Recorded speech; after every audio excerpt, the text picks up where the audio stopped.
Hello again, Struck, welcome back to another day of streaming. Today I decided to start with a little bit of Warhammer Chaosbane because it's been a while since I played it, and eventually later on I will make a dinner break and do some Torchlight 3. So let's see, 2, 3, 4 hours of Chaosbane, depending. We'll see how much of that would be needed. So yeah, time will tell how much we can stream this for. I'm gonna quickly check if all my overlays and streams are running properly, and then we would be good to go. So just give me a moment here. In the meantime, I'm gonna probably log in on Bragi first, maybe check some stuff, maybe do a little bit of experimentation with the Whirlwind setup that I've been playing, or maybe even with the I used to play a setup that was kind of neither Whirlwind nor jumpy setup. It was more of a what was the name? Laceration. So maybe I can play a little bit with the Laceration setup as well. And then eventually I'm gonna switch to the other heroes, as I always do when streaming this game. So first off, what have I here? I'm probably on the Whirlwind setup, am I? Axtral Whirlwind. So let's play a bit with this, because I don't feel like changing the skills right now, and then later I'm gonna change to something else, to maybe the Laceration setup, which I think is ready on the other map. I've got some coins, so I don't need to roll for them. I'm also ready for co-op on Steam. If anyone wants to do co-op, let me know and we can group up. Let's do some upgraded Relic hunts, eventually maybe a little bit of a Tower of Chaos for coins when I run out of those. If anyone wants to see specific builds on specific sets, I've got a build for every set on every hero. Oh fuck. I didn't expect it to load up this quickly. Too much Torchlight 3. Too much Torchlight 3 kind of got me used to the slower loading screens.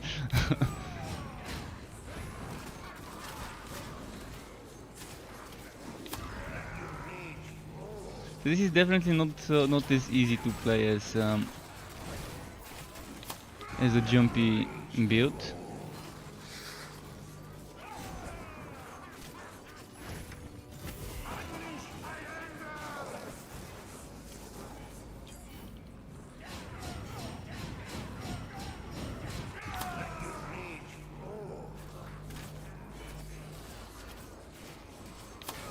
I've kind of forgotten how to play this, but I think it required me to focus my DPS for when I'm using the fire, this thing. When I'm using this, it's the big DPS. It's a bit difficult to rotate where this fire is going unless you stop spinning.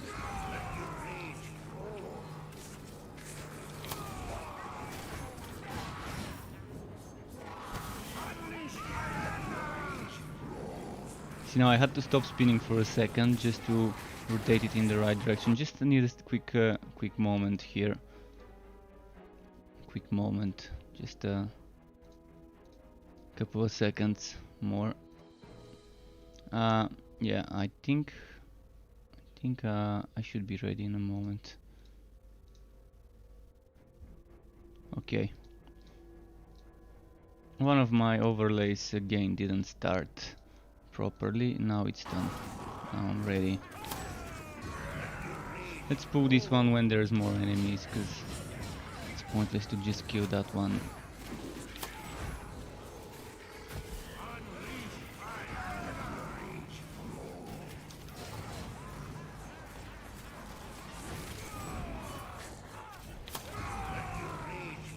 But yeah, this build is something, again, it's not your meta build, but it definitely is fun because, well, it's spin to win. We all know spin to win is fun in games. And it won't be me if I don't end up making a spin to win when it's okay, when it's viable enough to consider playing it on Chaos 9 and 8.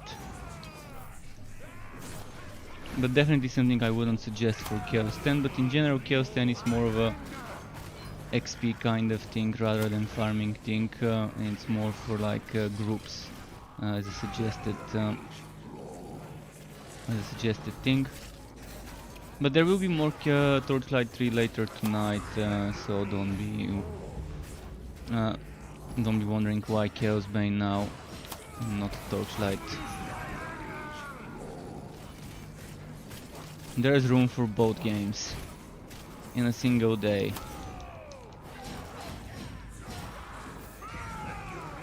And I'm sure that now that there's a 60% off on all things Chaosbane, there's probably gonna be people interested in the game and wondering, well, is it worth it? Do I wanna buy it? Well, feel free to ask questions, and hopefully that would help you decide. Feel free to ask questions about how the endgame is, how the characters and build varieties,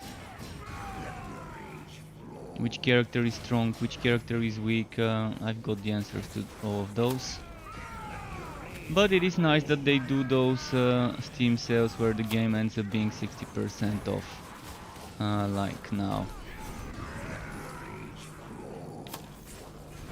There's also a voucher on anything that's over 30 bucks. From what I've seen on my Steam page, they're offering me a voucher. Erigor is asking which weapons are the best for Bragi if the person doesn't have the DLC, since I can't get the counter crit passive. Okay, so you do not want Grudge Holder. If you're not getting the counter attack crit passive, you do want Victor's Tribute. This is your number one axe, regardless of what build you want this axe. Then there are a few different choices.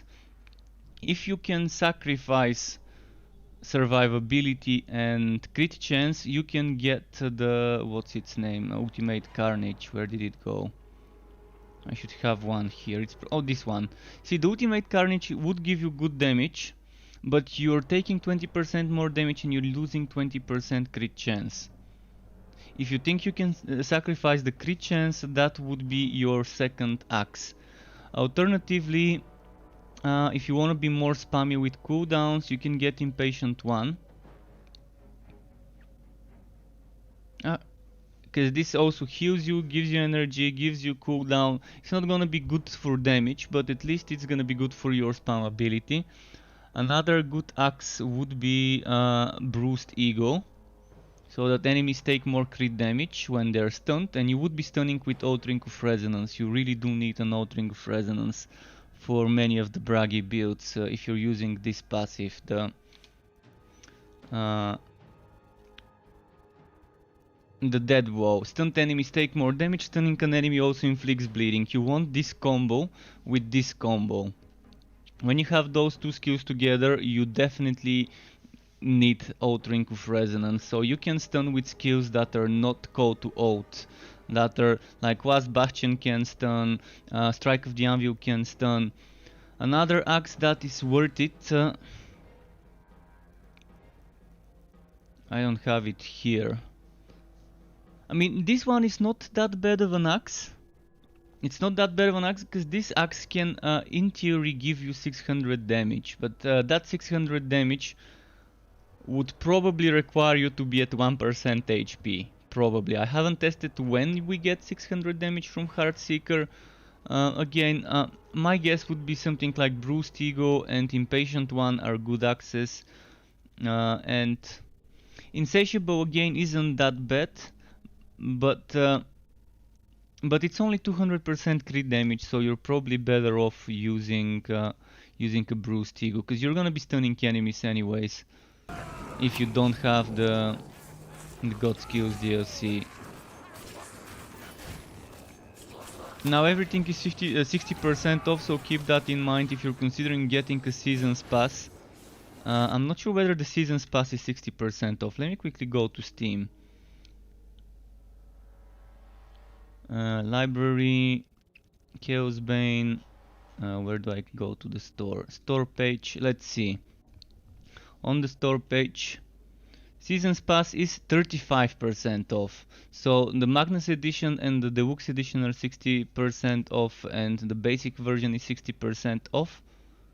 But the Seasons Pass is only 35% off, so it's still probably better to buy a Seasons Pass instead of Tomb Kings and the God's Queue separately. Because what God's Queues is 519 euros in my region, and the Tomb Kings is 649 euros, which roughly is 1168. Whether someone pays 1168 for just 2 DLCs or 1299 euro for a season pass, I guess it's pretty easy to decide. Although that's only that's the two only things I think are worth it. The Tomb Kings and the Gods pack are the only DLCs I would suggest for people to buy. But yeah, it's nice when they do those sales. The thing is, there is a €5 discount, probably $5 discount in different regions on a purchase of €30. I'm assuming maybe in the UK it's pounds instead of euro there. So that probably can be combined with some of the other things. But yeah, if you don't have it, those axes are your 3 axes I would suggest. The Victor's Tribute, the Ultimate Carnage, and the Bruised Eagle. And I'm gonna go to my storage to check for some other axes that I don't have right now to see if there was anything good I've missed.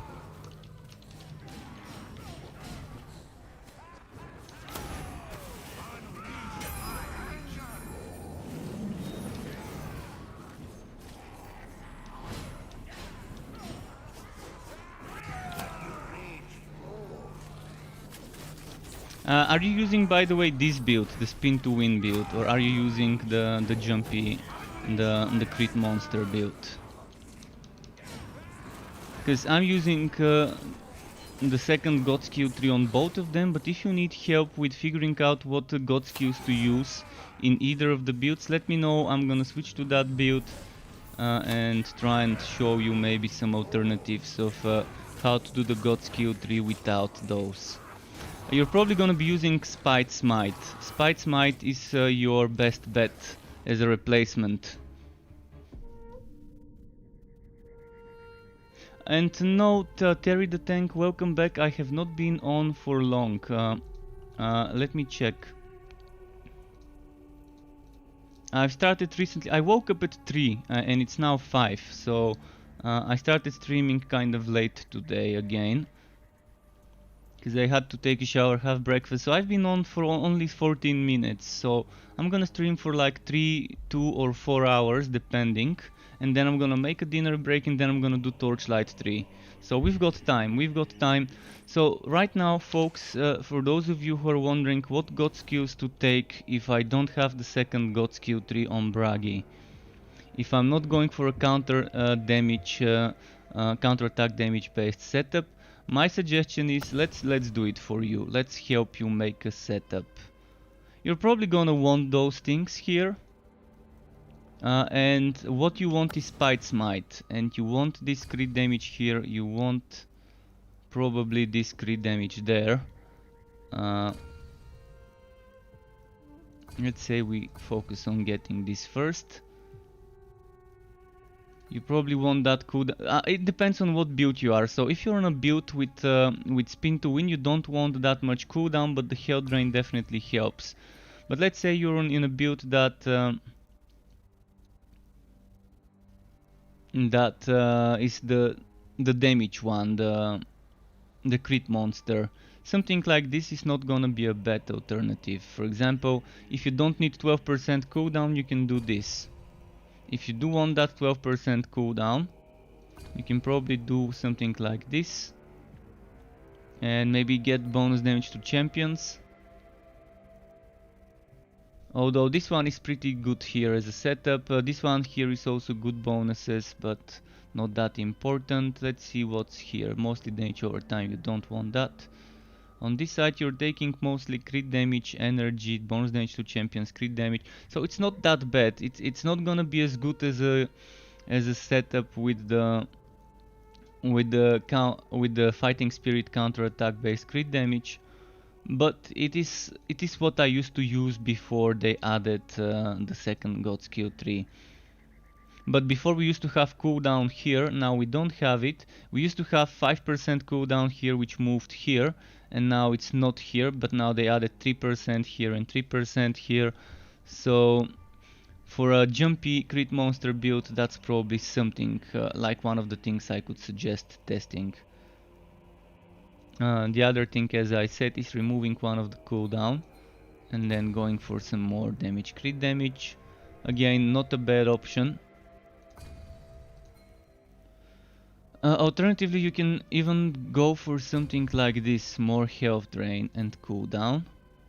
That's also okay. That's also a good option. If you don't need Ancestor's Gift, you can even do something like this.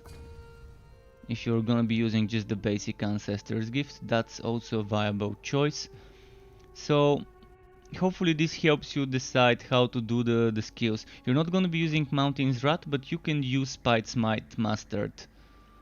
Or even if you don't like Mastered, because it's 30% HP threshold and you want the 40% threshold, you might go for Spite's Might Superior. But those are good suggestions for how to set it up. And since if you don't have those god skills, you're not gonna have Blood of the Mountain, you're probably gonna wanna use Call to Oath instead of Blood of the Mountain. You can experiment with the Mountain's Wrath, because it can help you with a 7% stun chance, but 7% is kind of barely anything, and the cooldown is too long, so Call to Oath would probably be the better alternative. I'm not sure whether there's anything else I would suggest for a setup on either the Spin to Win or the other setup. But yeah, let's reset things back to the way they were for me. For the Spin to Win,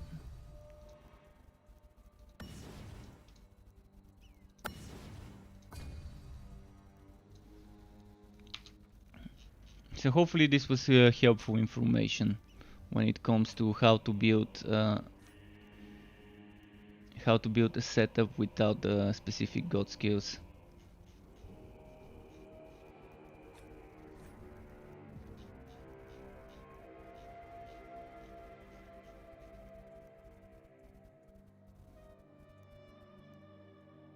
Was I using this?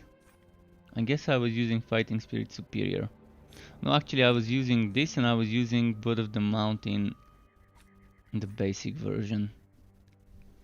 Okay, now I'm gonna quickly go to my Grimnir. And on my Grimnir I'm gonna be using a Laceration setup. Another non-meta setup, another out of the box. So no, it's not really out of the box, it's pretty easy to figure out what you want to use when you're doing Laceration. So I just need to grab my access first, and my ring, and my other ring, and my pendant. So this setup is again same setup, focusing on health drain instead of focusing on counter attack damage. Kind of like the Spin to Win. Oh no, never mind. This one. This setup, I'm getting a little bit of cooldown here instead of this here, I guess.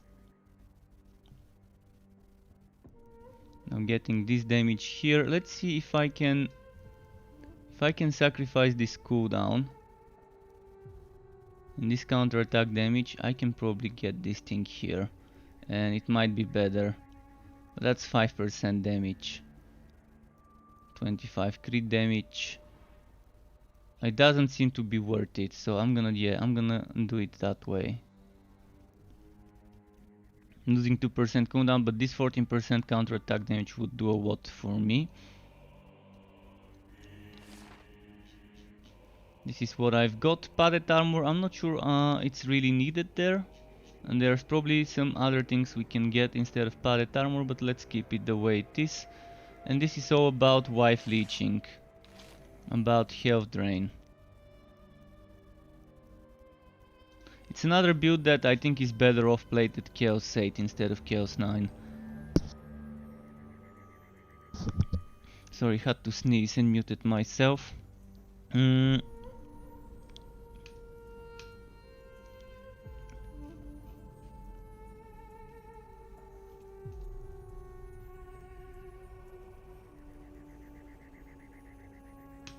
Maybe something like this.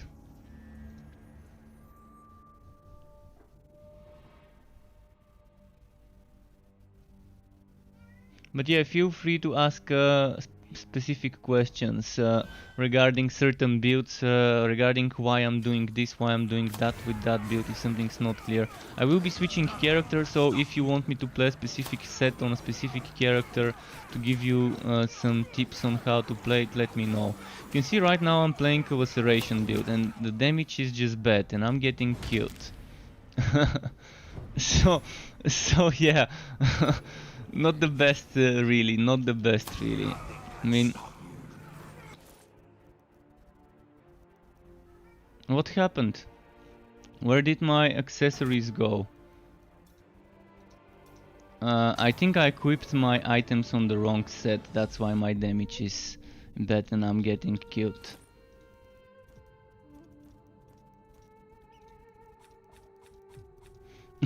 I mean, I had no access and no rings and no pendant. I'm actually surprised I survived for this long.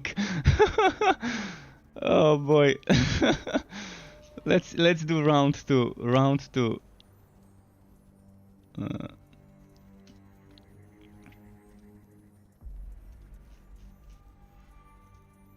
My pet is bugging me. I wanna see what he wants. Sky, what is it?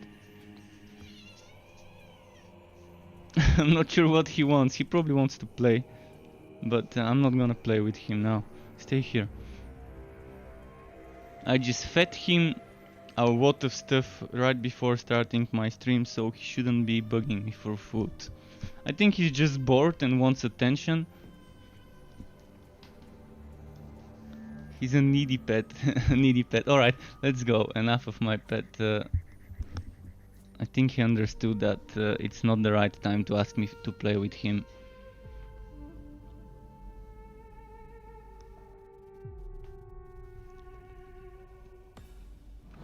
Kind of took him from the ground and put him on his bed. He wasn't really happy about me taking him. He's a cat that doesn't like hugging with others. He's a cat that doesn't like you to touch him much.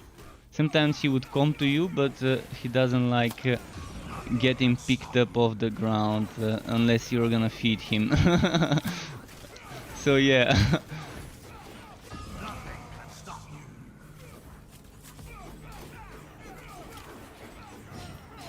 Alright, so now we're doing some damage. But as you see, the biggest numbers are probably from my Grimnir. I can just stay next to the enemies and they're gonna be taking a few million damage. See, 13-20 million, that's without me hitting them. 23 million, that's with just my fire aura. So it's not really laceration that's doing all the damage, but it is helping with some damage. So that's another non-jumpy build that you can play fine on Chaos 9. It's just not gonna give you the 120 million crits that I'm getting on my jumpy build, but it's still decent crits. Still fine.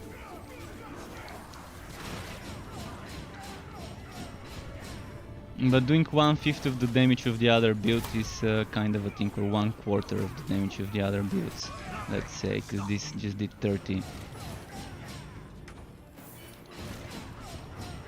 If you're on Steam, PC and want items on any class, hit me up, I can probably spare some gear. If I've got some spare items in my storage or in my inventory, I wouldn't mind sharing those. I mean, I'm stockpiling on items just to give them away to people that I play with, or viewers. I'm not stockpiling them just because I want to be making multiple classes of the same hero. In this game, thankfully, you don't need that. You can easily respec without having to farm for months just so you can respec and test a new build. Would have preferred if Torchlight 3 had a similar respec system to this game, where you don't have to pay anything to respec and you can freely switch out from one build to another instead of having to farm stupid respectacles. I've never been a fan of games that make me farm to respec. I'm always a fan of Torchlight 3, but not a fan of the respec system in the game. Would have preferred full respec being free of charge and not needing to farm the respectacles, but at least with contracts it's gonna be a little bit easier to respec a certain hero. Oh, 70 million. I think that was my code to oath doing damage.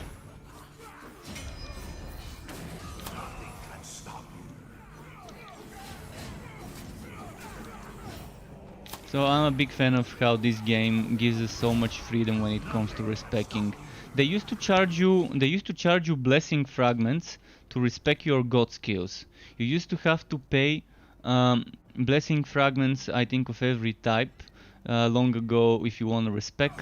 They realized that's a bad design and they changed it, which thankfully they did.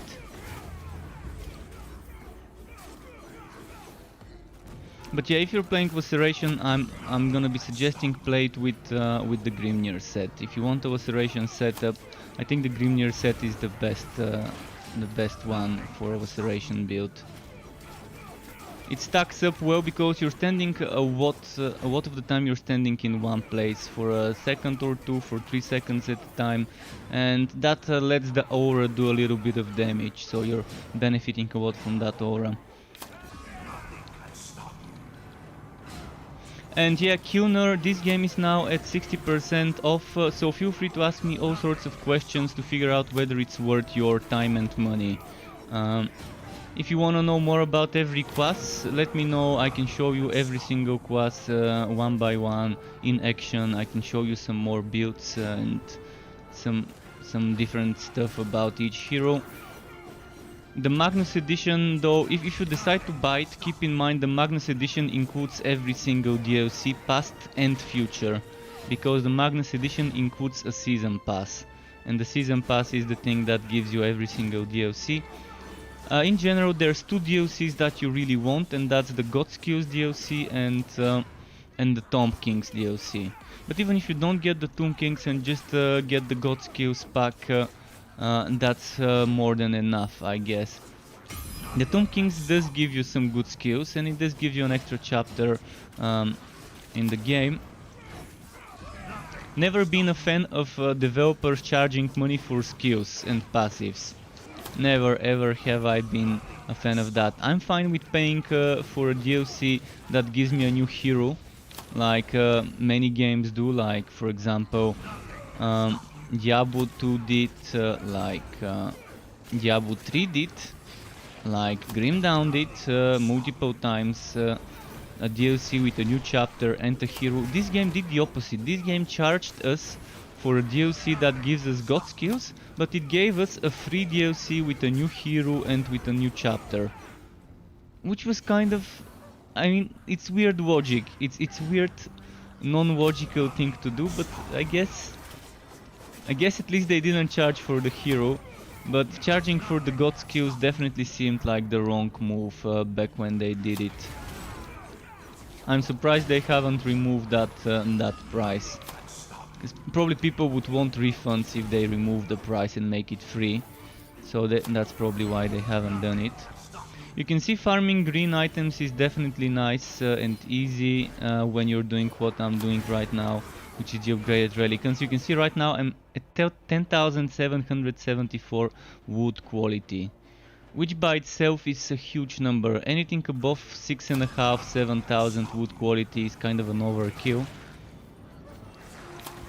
So this definitely feels like a lot of wood quality. Much better than before. And the developers slowly and steadily are reworking the game, making it better, bit by bit, patch by patch. It's a long journey for them.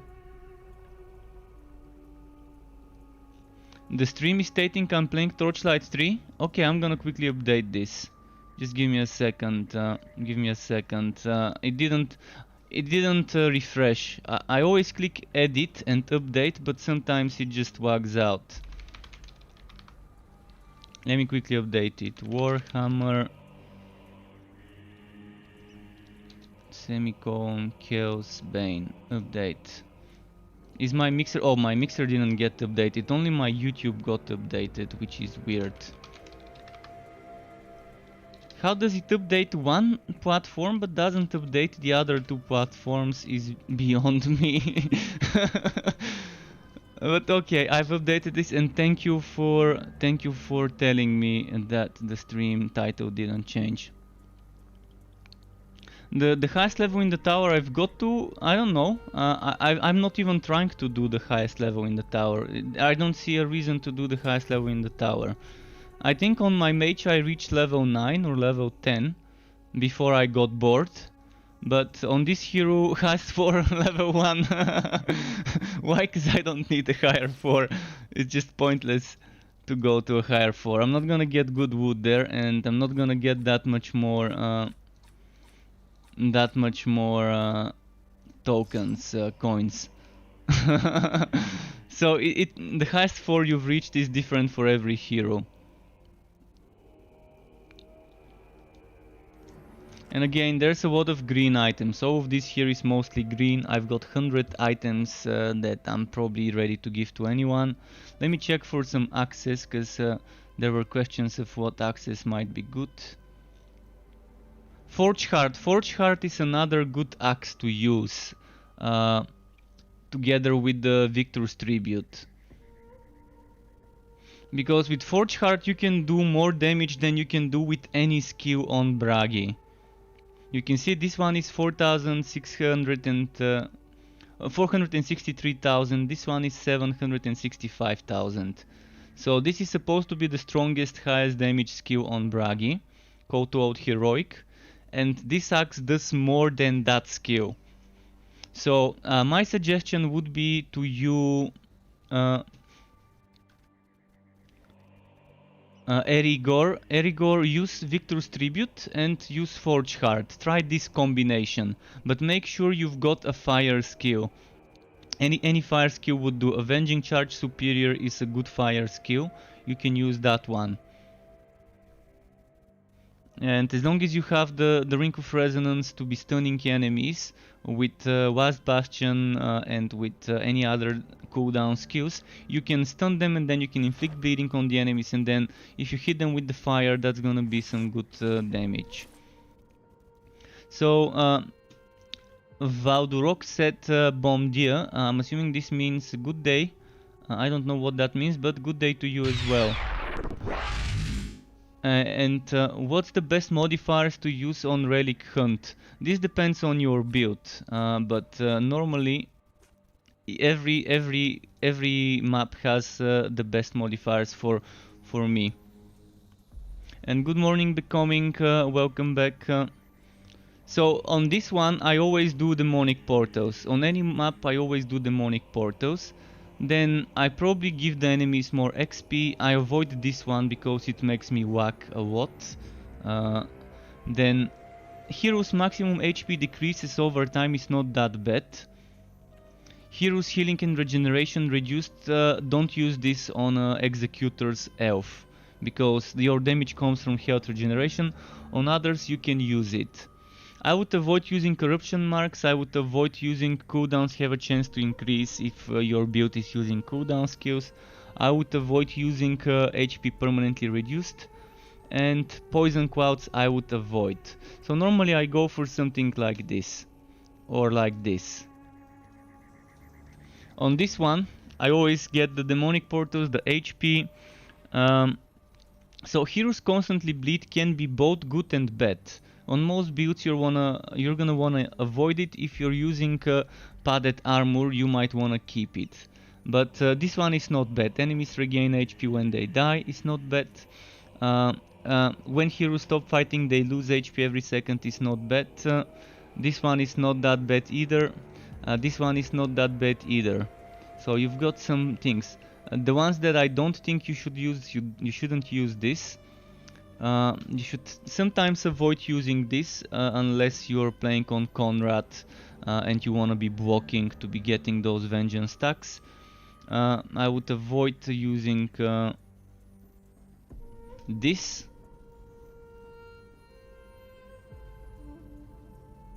So those three things on this zone, those three you want to avoid.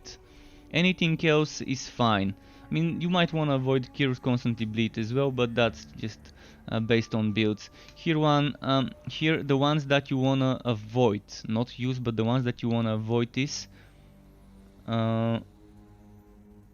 avoid this at all cost.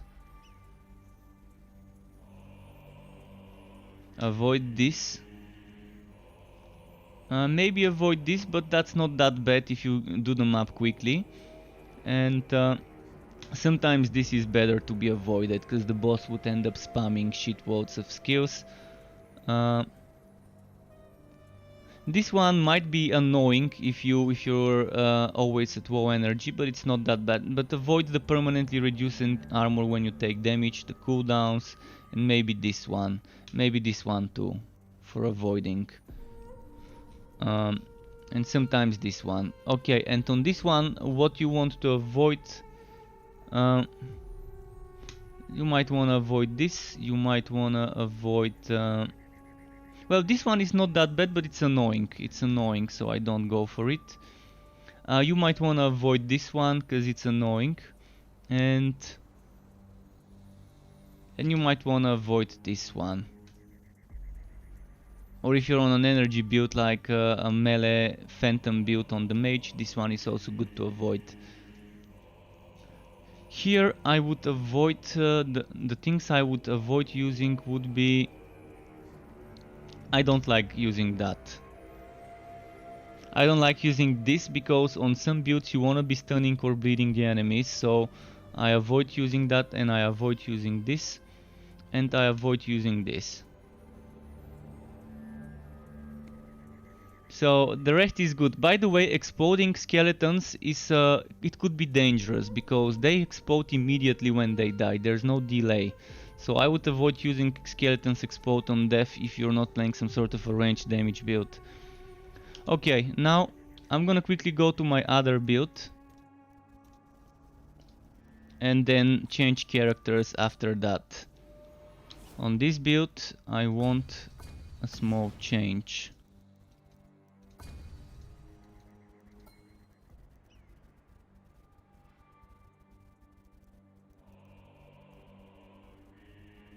Wait, I'm missing 2 points. Where did those 2 points go?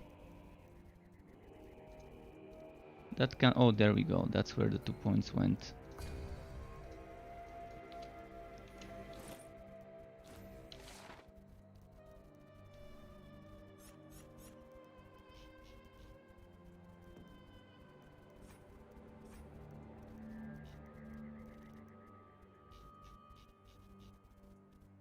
Let me quickly check something.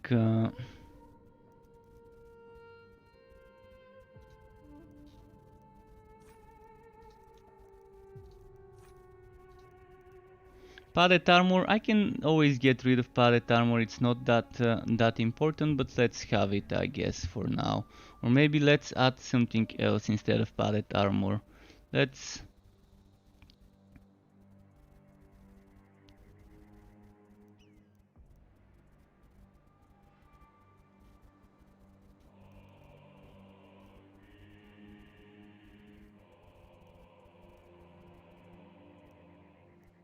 Let's take this. And now let's show you.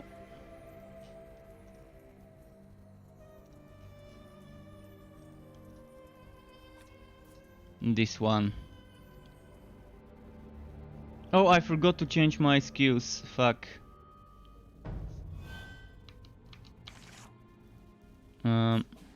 Sorry, this one needs to be here.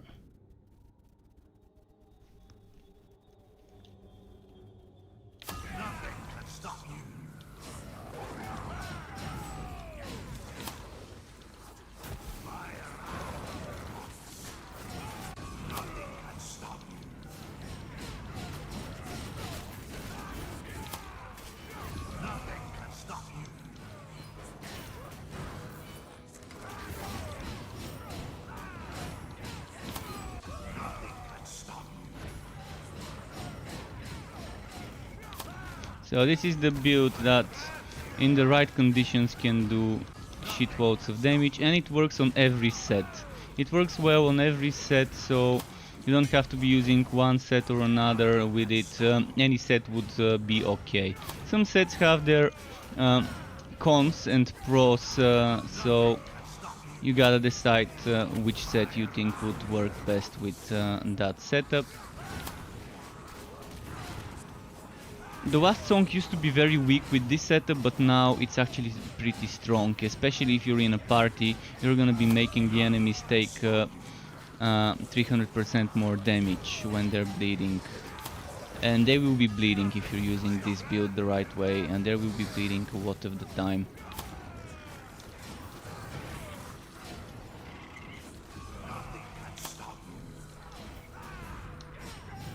So they've managed to rebalance these guys' sets pretty well in the end for certain things. But damage over time builds are still bad. Damage over time builds where damage over time is the main source of damage are still much weaker than ones that do direct damage.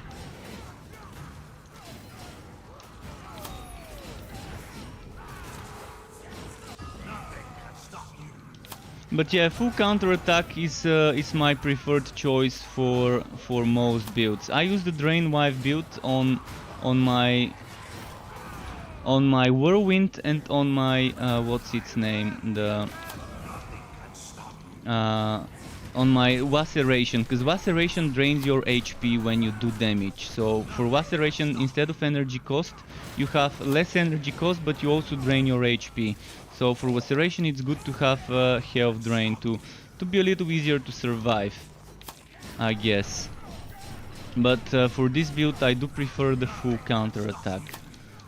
It's just much better, the damage numbers. I mean, I get over 100 million damage sometimes when I stack up 10 bleeding enemies around me and get those 10 victim tribute charges.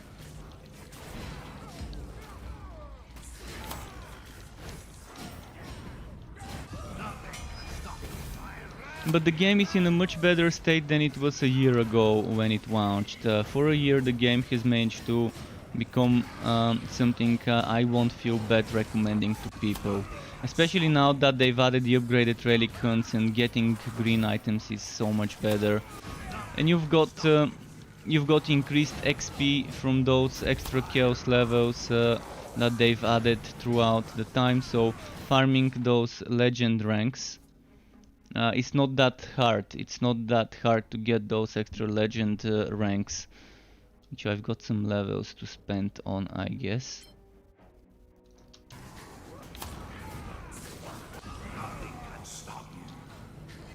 Eventually, I think Chaos 9 is the best for farming at the same time items and XP.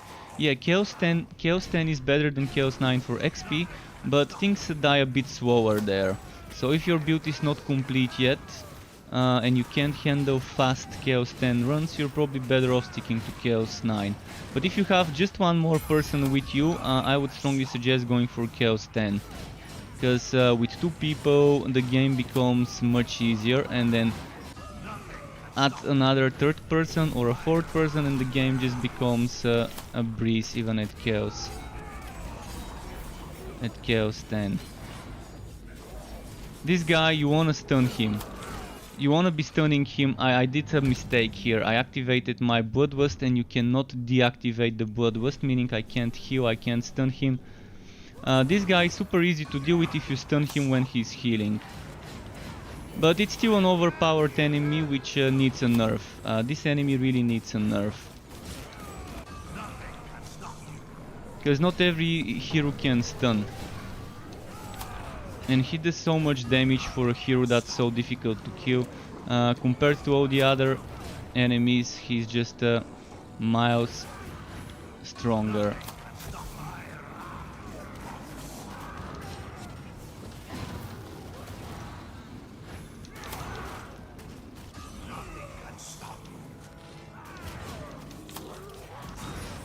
I still am waiting for them to add an option to disable the Bloodlust mode.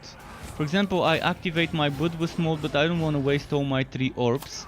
I want to just waste a single orb and then save the other 2 orbs for the next pack of monsters I encounter. So we do need an option to stop it prematurely and to just keep whatever Bloodlust we've got remaining.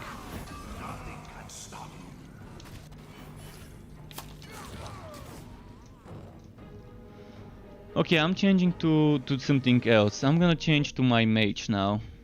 I showed you 3 different builds on this guy.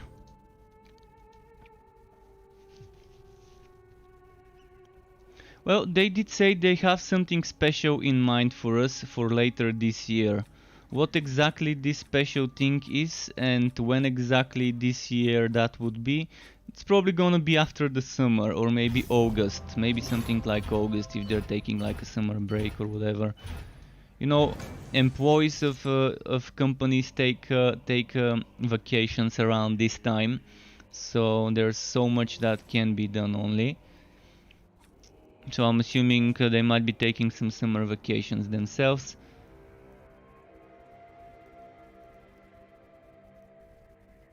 Okay, let's switch to the Mage.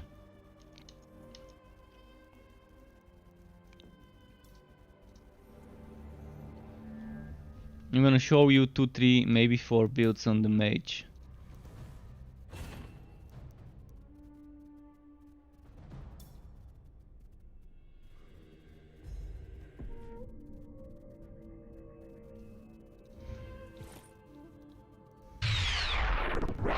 So, Alistair Gaming, thank you for the follow on Twitch, dude. Welcome to the Struck Club.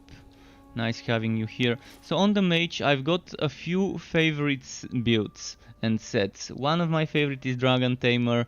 Impetuous One is probably my most favorite mechanic of a heroic skill.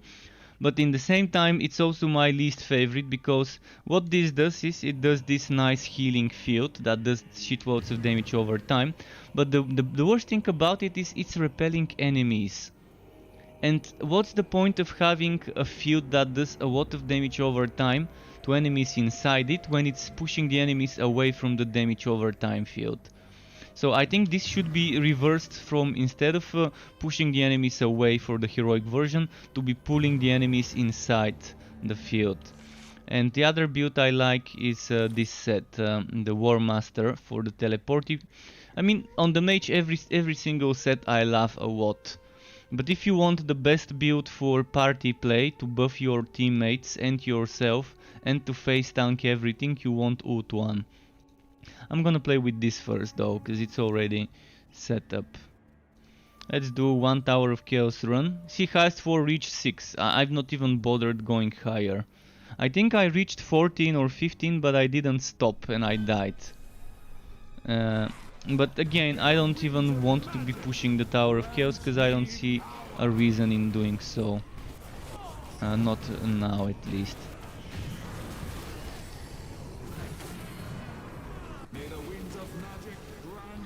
I only do a single...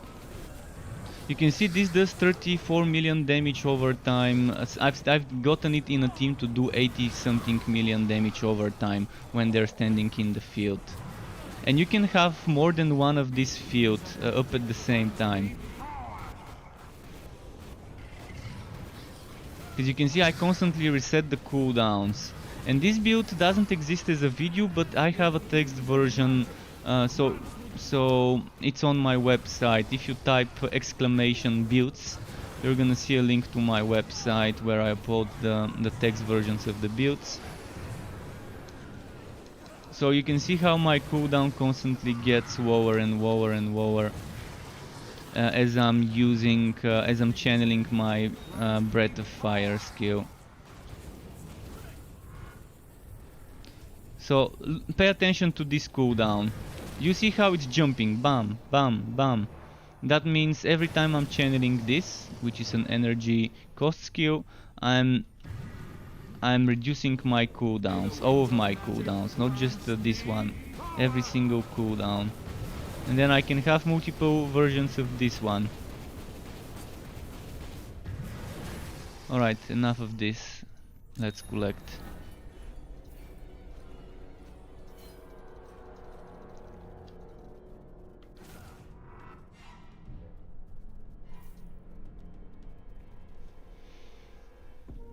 But yeah, hello to anyone else who has joined, even if you're not in the chat. Nice having you here. So I'm gonna quickly get rid of this and do a relic hunt.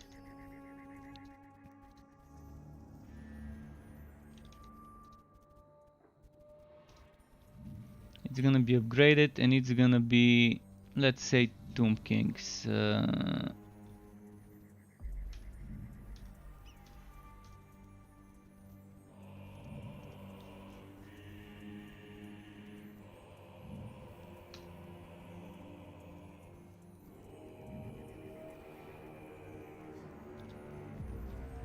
What do I wanna get here?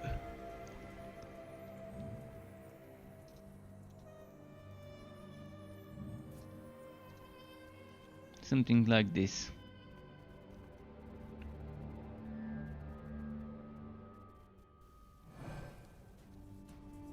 Oh, it's a scorpion map. Okay.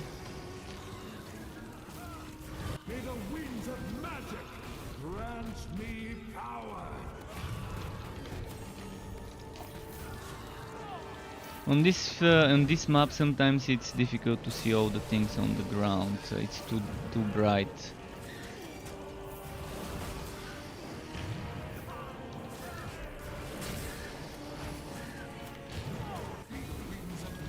This one's not taking much damage sometimes. So yeah, if you've noticed, those enemies have a kind of like a damage reduction phase where they're not taking much damage for a few seconds.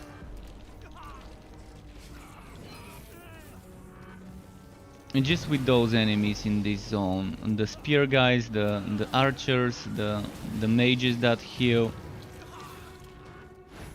May the winds of magic grant me power.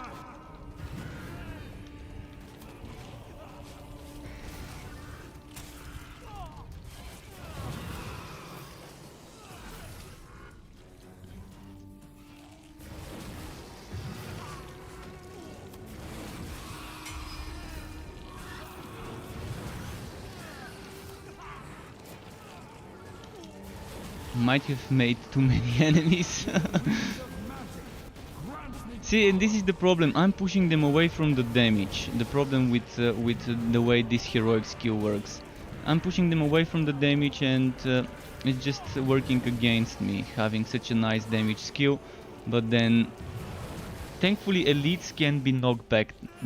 So elites and bosses don't get affected by this. But when you want to clear trash mobs, when you're like standing next to rangers and you want to make sure that the rangers are inside the damage field, it ends up hurting you because it pushes them away and they just keep spamming arrows from afar.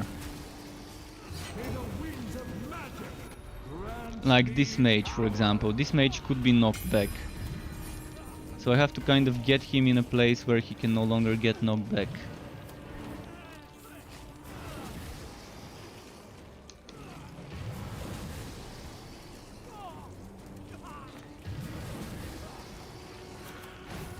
Oh, he teleported to me, nice. I mean dashed, not teleported.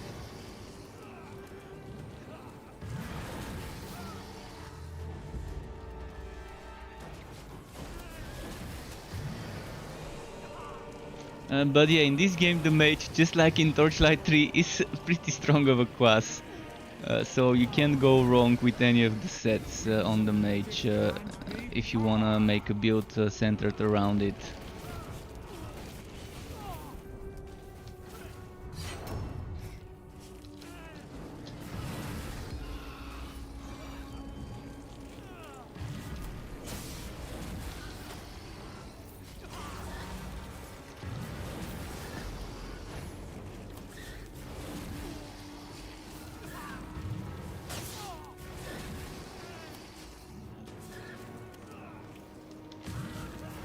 Alright, this one's done. Oh, I can actually already go and kill the Scorpion. The Scorpion is kind of annoying for some builds to deal with. Maybe this build of mine it's not gonna be that easy to deal with the Scorpion on. He does a lot of damage and can stun you, and then there's those sandstorms all over the place. Oh, and I'm already at the Scorpion. I didn't even realize.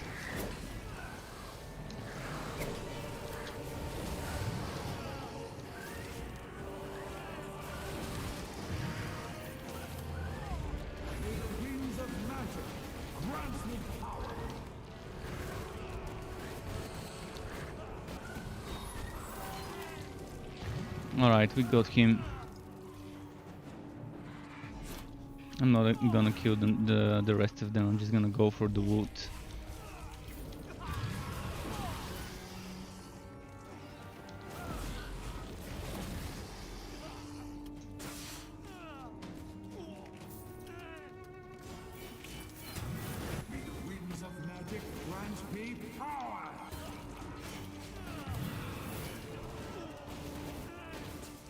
A lot of wood, but nothing too fancy this time. Okay, next I'm switching to the more popular Dragon Tamer set. And by the way, let's show you first the God skill tree on this one. See, here I'm not using the second God skills, I'm only using the first God skills on this setup. So this is a setup you can use if you don't have the God skills pack. Pretty fun to use that setup, as you probably saw. And yeah, you do not need the second God skill tree. Now this setup, on the other hand, is only using the second God skill tree, and it's out of the box counter spell setup. Counter spell, counter attack damage based setup. I just need to get my items from this build and put them into this build. When it comes to counterattack, I've got 1 piece, 2 pieces, 3 pieces, 4 pieces of counterattack blessed. And I tested with 5 pieces and I ended up having less damage. So I found that the perfect balance for this set is to have 4 pieces blessed for counterattack damage and 6 pieces blessed for damage and HP. It seems to be a very good and nice balance.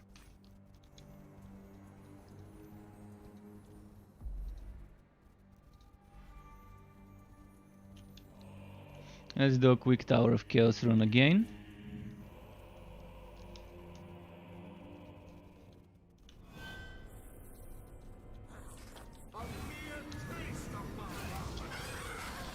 So with this setup you are up close and personal doing melee damage to the enemies.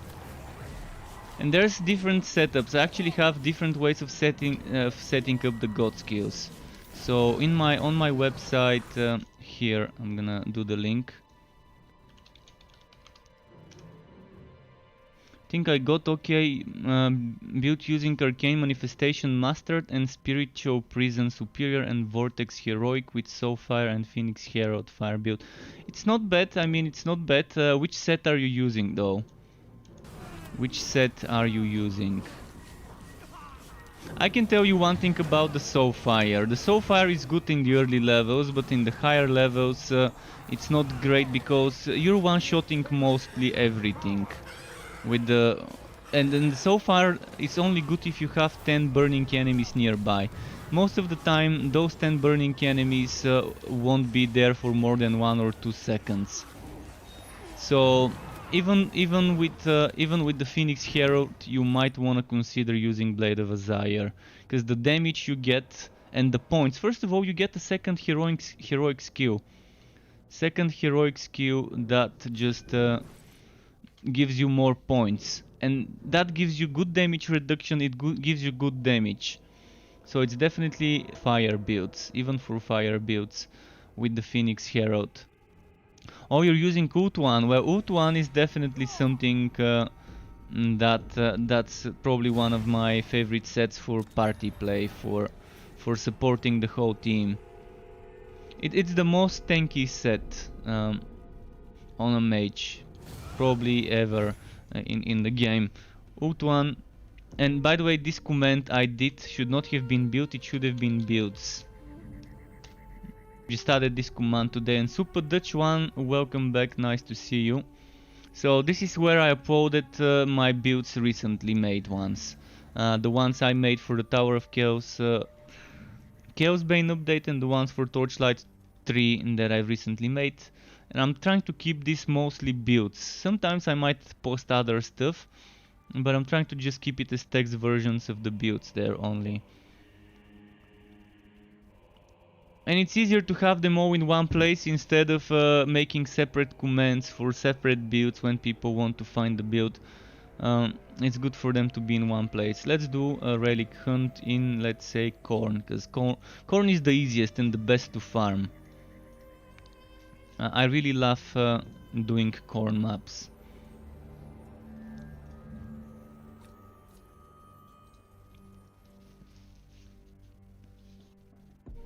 And that's my favorite biome in the game for farming. You already played this game. You played this since the release date. Yeah, I played this since the release date as well. It's been a long journey for this game to be what it is now. It was so bad when it launched, and it's kind of okay and decent now. They just had some series of bad decisions when it came to this game launching and the first couple of months or 3 months after the game launched.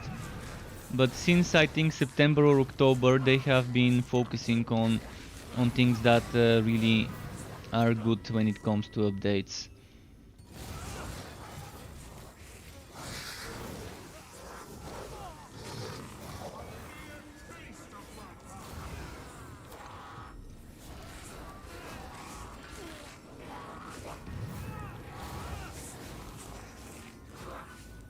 But keep in mind, I'm not going for a full DPS build. I can do much more damage if I go for a build that's all about the damage.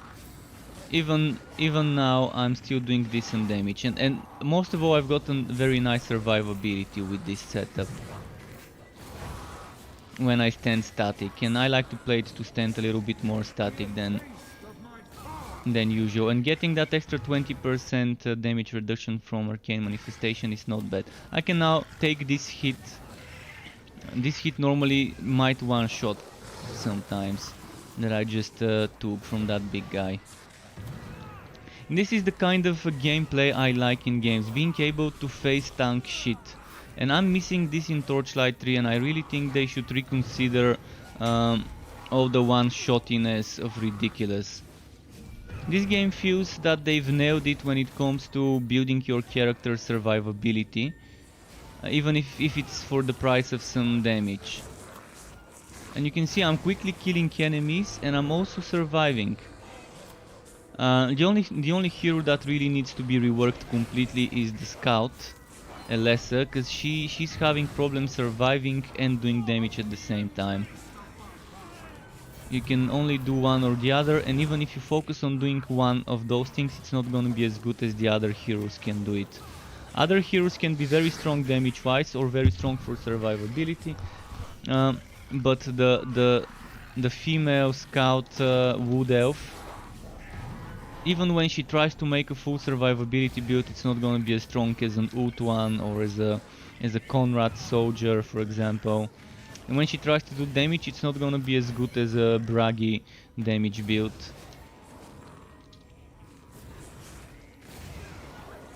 and she was just designed with Chaos 5 in mind. She was designed with the max difficulty being Chaos 5, and she doesn't have that many sources of damage reduction, and her sources of damage reduction are pretty bullshit. It requires her to have 0 enemies next to her, which is bullshit, because if you're taking damage, the enemies are most likely next to you. and then there's that 40% damage reduction that Kiwa, not Kiwa but Elessa can get only on the first hit when she has max HP. If she doesn't have max HP, she can't get that. So I'm hoping they would consider reworking soon Elessa completely. Especially some of her heroic abilities make no sense. It makes no sense on a set that boosts your physical damage and allows you to cast a physical skill when doing damage. To give that build a heroic poison damage skill. It kind of makes no sense on a set that's all about physical to give it a heroic poison skill. The Trapper set, the Eternity set, also is pretty terrible because it requires you to be constantly dodge rolling to do damage, and even then the damage is not enough from the heroic trap that you can leave when dodge rolling. But the mage doesn't need any rebalancing the way I see it right now. The dwarf, either of the two dwarfs seem to have good strong setups. The soldier has good strong setups that can either be a balance between survivability and damage, or a super glass cannon build that can do shitloads of damage but barely be able to survive. So the soldier does have some options too. The only weak link is the scout from all 5 heroes.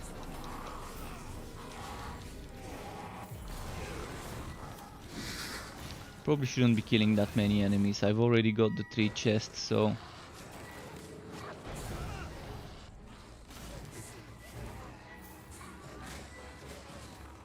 Let's just see which boss we've got. Oh, not this boss. Well...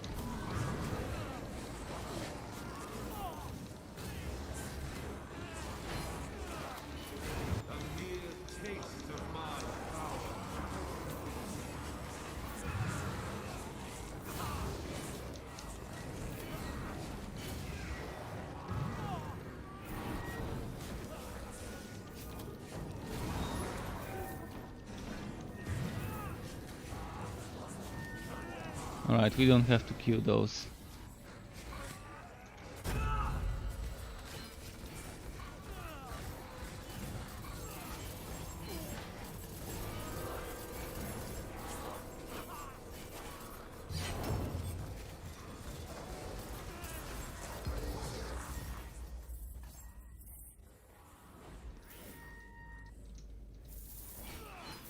You can see 2 green items, pretty good drop rates.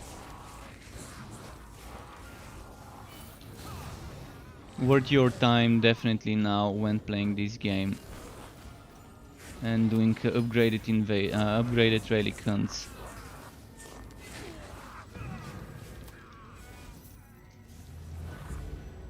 Let's see what we've got, by the way.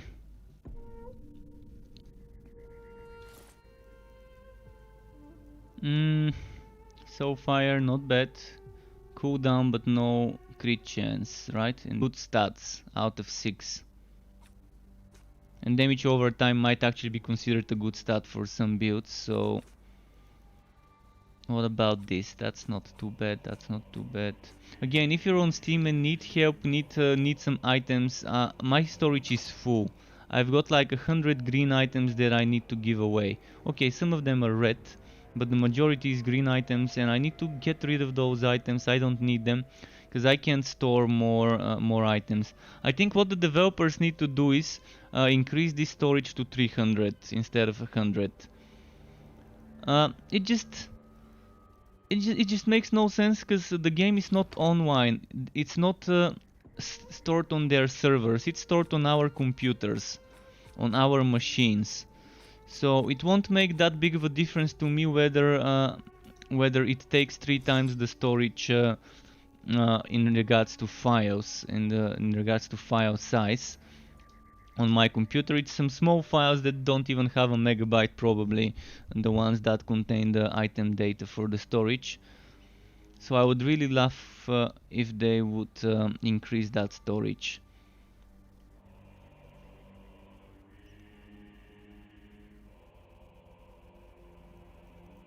Okay, let's show you a different build now. But first I need to check some stuff. Is this better? And am I using counterattack setup here? I'm using, so this is another setup on my ult one. On my ult one, another setup that doesn't use the second god skill 3. So another setup that you can use with just the first god skills 3. The mage is pretty great in regards to making builds like that, where you're only using the first god skill 3. On every set you can get one of those builds made without feeling bad about it. So ult 1 counter attack damage 1500, 18,000. This is 1400, 18,000, so we don't need this. This one is counter attack damage Morvo. Morvo counter attack damage.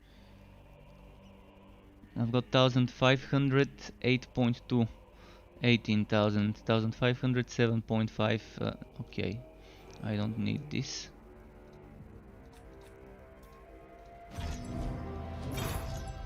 And this one is no counter attack, but this one's damage and HP.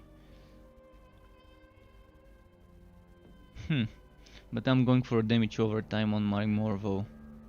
Damage overtime, HP. This is probably the better option. Doesn't have the crit damage.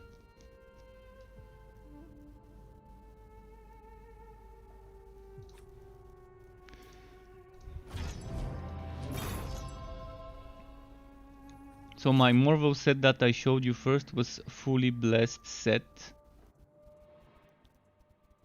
Okay, the legs weren't, I forgot the legs, but all other 4 pieces were blessed for crit damage, damage overtime, HP. But with the ult one we're going for a setup that is damage HP all over the place. Everywhere damage and HP. Standard setup.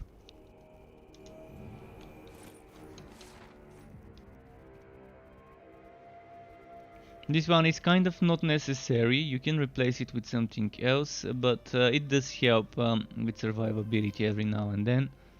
Let's do again another Tower of Chaos run, and then followed by upgraded Relic hunt. With this one you can really be just a bunker standing in one place if you want.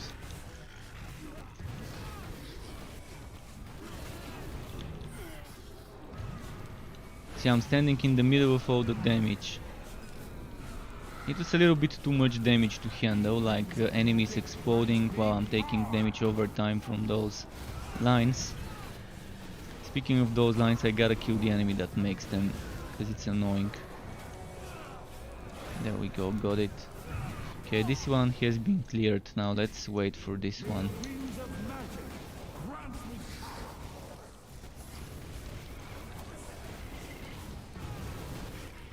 And why I like the Relentless Sentinel instead of the Phoenix Herald, because this gives you 100% more damage, it gives you 20% damage reduction, and it gives you 10% crit chance.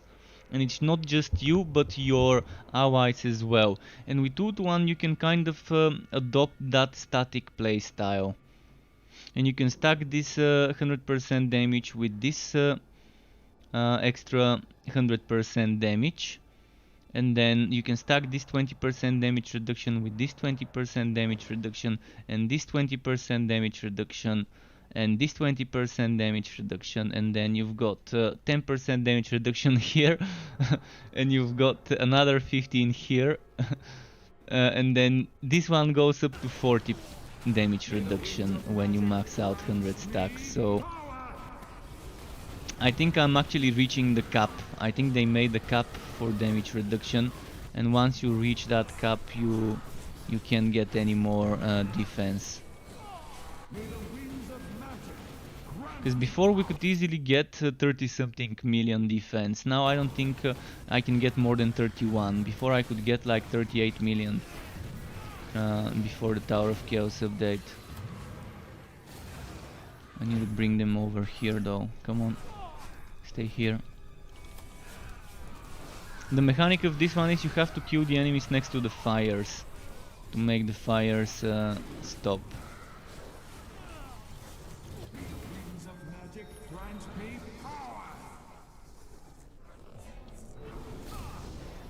Should I do one more? Let's do one more stage.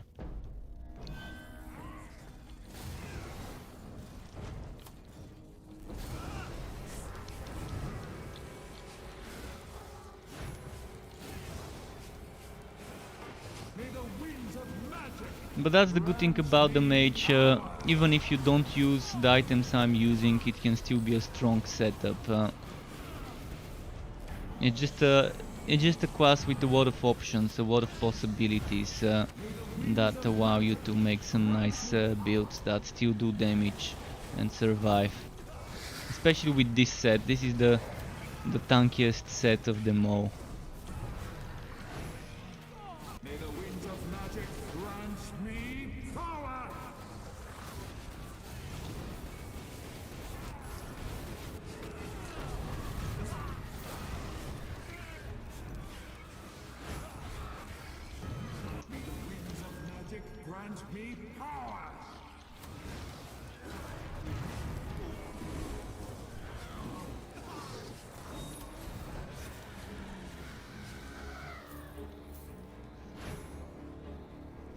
Warhammer 40k Inquisitor Martyr, I've played it. I've played Last Epoch. And I like Last Epoch, but I don't like the optimization of Last Epoch. It's just very laggy. My FPS keeps dropping so much in Last Epoch. And also I don't like the endless arena. I can't support the game with no limit to their endgame. Endgame should have a limit. And the arena in Last Epoch is just promoting the no-life playstyle. First of all, why can't we exit the arena and continue later? Why can't we have checkpoints like in the Crucible in Grimdown? And why is the arena so boring? Yeah, there's different maps, but it's just the same thing over and over. There's nothing like special about the arena. And this game also has an endless Tower of Chaos, which I'm not a big fan of. This should probably have some sort of a limit, and we cannot exit this one. We cannot exit this tower and continue later. Not a big fan of this one. I wish they didn't do it that way. But yeah, Last Epoch's main problem for me is the optimization issues and the fact that it's on Unity and they don't allow me to play borderless windowed. When I do borderless windowed, I have black bars on the side, because I'm playing on ultra wide. My game is not ultra wide, but my monitor is ultra wide. I'm gonna show you what I mean. So I'm not sure whether you can see the resolution. See, that's my resolution, but my monitor resolution is 2500 something by 1080. So when I play games on borderless windowed, on Unity I have black bars on each side of the game. So I've got the game in the middle and then there's 15% pixels more on each side of the screen, and those are black bars. And if I do windowed, then I can't see the bottom. Let's say this whole part here gets cut off when I do windowed, because there's a border here at the top, and this border I cannot hide it, and that's something I just can't. I can't play the game like that. I mean, I've got 3 heroes which got deleted. 66% of my heroes in Last Epoch got deleted with the last update. So my Beastmaster got deleted, my Sorcerer got deleted, and the only one that remained was the last hero I made, which was my Reaper form build on the, I forgot the name of the class, that Aqua White class. And it was nice, I enjoyed. There's so much build variety, so much good crafting in Last Epoch, it's amazing. But they've already said that there will be death penalty on launch, and I just can't play games like Path of Exile that punish me severely by losing XP and things like that when they die. I also am not a big fan of how slow it is to level up in Last Epoch. Another thing I'm not a big fan of. But most of all, Last Epoch has some of the greatest things I've seen, some of the most original things I've seen in a game, like that skill tree. And the skill tree where you can modify each skill. You can modify each skill and have a skill tree for each skill and so on. Let's change characters, by the way. As for the other game, Inquisitor Martyr, it's the worst ARPG to ever be made in the Warhammer universe and in the ARPG universe I've ever played. I pre-ordered this shit. And I played it with my friends, and it was filled with cheaters hacking their way. I mean, how can a level 9 be at the top of the leaderboard? How is this even fucking possible? Level 9 to be at the top of the leaderboard of a certain thing in Inquisitor Martyr. Also, the game has such a very bad combat. Even after they reworked the combat for melee, even after 2.0 Inquisitor Martyr, the combat feels terrible. And another thing about Inquisitor Martyr, how can they fuck up a mage class so badly by making those what was it called? Those portals where it spawns enemies and the enemies can kill you. And no other class has such a negative mechanic. I mean, if you fuck up a mage this bad, you don't deserve my time spent in your shitty game. New core, we're looking at you. And they fucked up badly. They just ruined such a good title. It could have been such a nice game, but the combat is terrible, the itemization is terrible, the build making is terrible. The classes seem fine as classes. Oh, did I select the wrong hero? I probably selected the wrong hero. So yeah, in Inquisitor Martyr, I mean, I haven't seen such a bad ARPG ever. And I've played some really bad ones.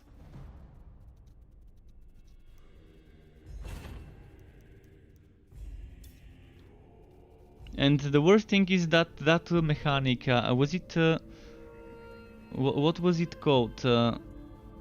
The one where you're on your mage, when you're using skills too much, you cause some enemies to show up and some explosions to happen. I forgot the name of the mechanic, but there was that shitty mechanic that just makes it be terrible. I can't even understand what people like about the game where there's not a single thing I like about Inquisitor Martyr. Maybe the music, one thing I probably like, but the sound effects on the other hand are terrible.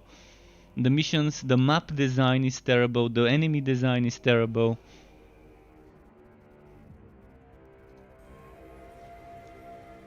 Compared to Chaosbane, I'd much rather play Chaosbane than Inquisitor Martyr, even though it doesn't have as much variety and content. But at least Chaosbane doesn't claim to be a game with leaderboards that allows cheaters in the leaderboards. Wait, what build am I on right now? And what was I supposed to be using there? Heavy pounding. Oh, that was an experiment I made. That's a weird experiment I made with Morgrim Smite Master. This doesn't exist as a build on my website right now. It was the cheesy easy mode with Excavation Mastered.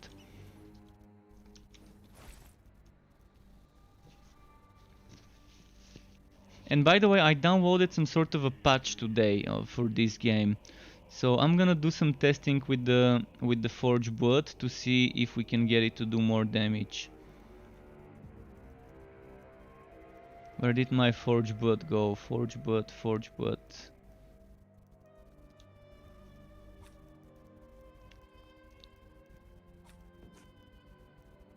Okay, there's my Forge Blood. Let's test it now.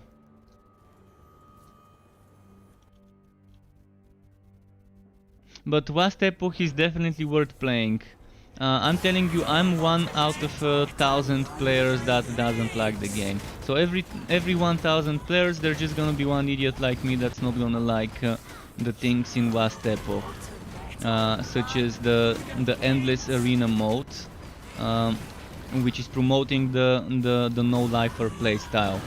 It's promoting playstyle where you have to stand for hours and hours and hours doing the same content over and over again without being able to pause and return later where you left off.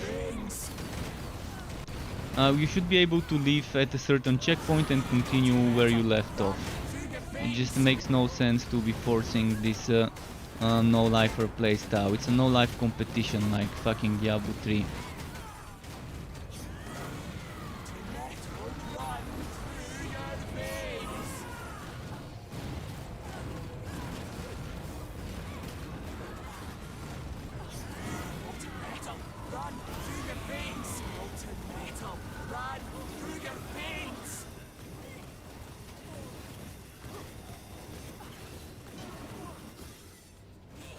Okay, let's use turrets. We need those turrets.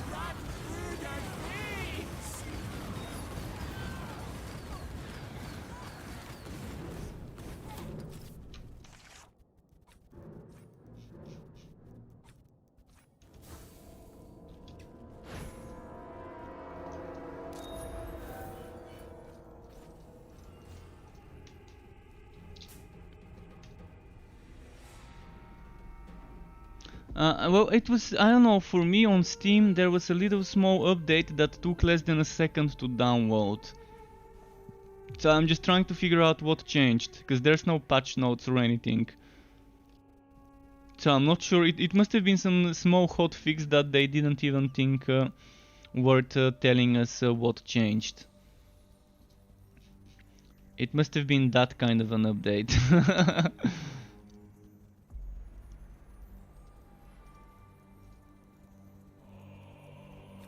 Let's do this. So now I'm gonna check if that was a fix for the Forge Butt. The Forge Butt is the pistol that has been broken since this hero exists. It has never worked. And it's such a shame because that's the best pistol in the game for her.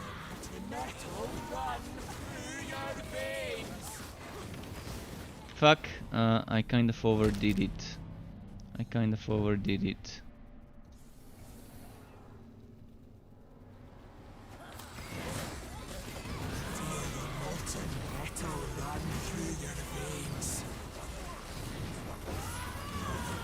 I shouldn't be using my heavy pounding. The way this build is supposed to be played, you're just using excavation. So you're just doing this, and if you're doing that, you cannot be killed. As long as you're just doing what I'm doing right now, you cannot die. Unless it's something that does a one-shot to you. So you're just doing this and spamming turrets and your god skills. But in order for me to test if it works, I'm gonna start playing differently. I'm gonna disable this. And I'm gonna have to do this. I'm gonna have to play it like a normal melee build without excavation, because I wanna see the highest damage I can get.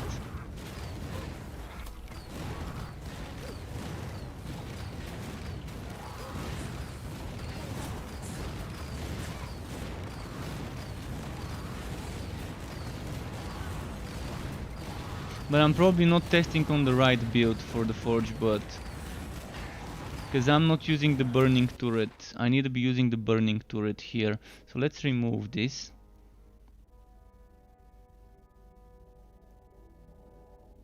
And let's put the burning turret so I can test properly.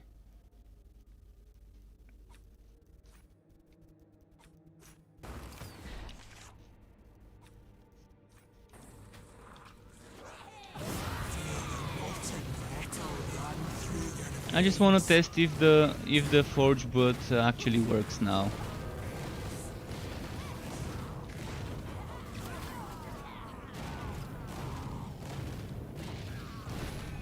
It doesn't seem to be working, because I think this enemy did get a bunch of times attacked by my turrets to burn him, and I didn't see the damage going up that high. I should have seen much higher hits.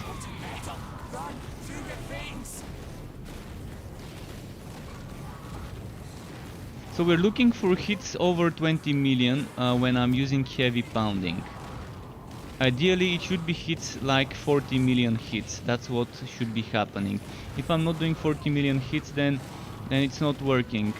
And I'm pretty sure this enemy was burning for long enough to do this. Now let's look at the Corroder. With this Corroder I'm probably gonna be doing, see, immediately 27 million. Immediately.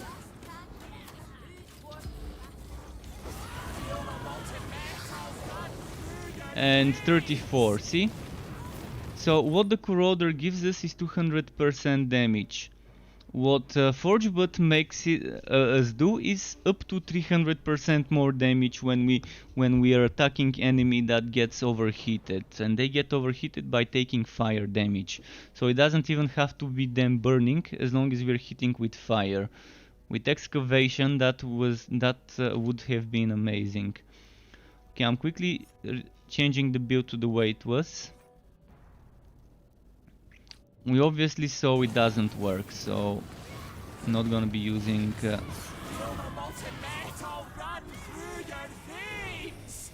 Inquisitor says, "Hey Struck, how are you doing, mate? Nice to see you, Inquisitor. I'm good, how are you? Enjoying your weekend, I assume."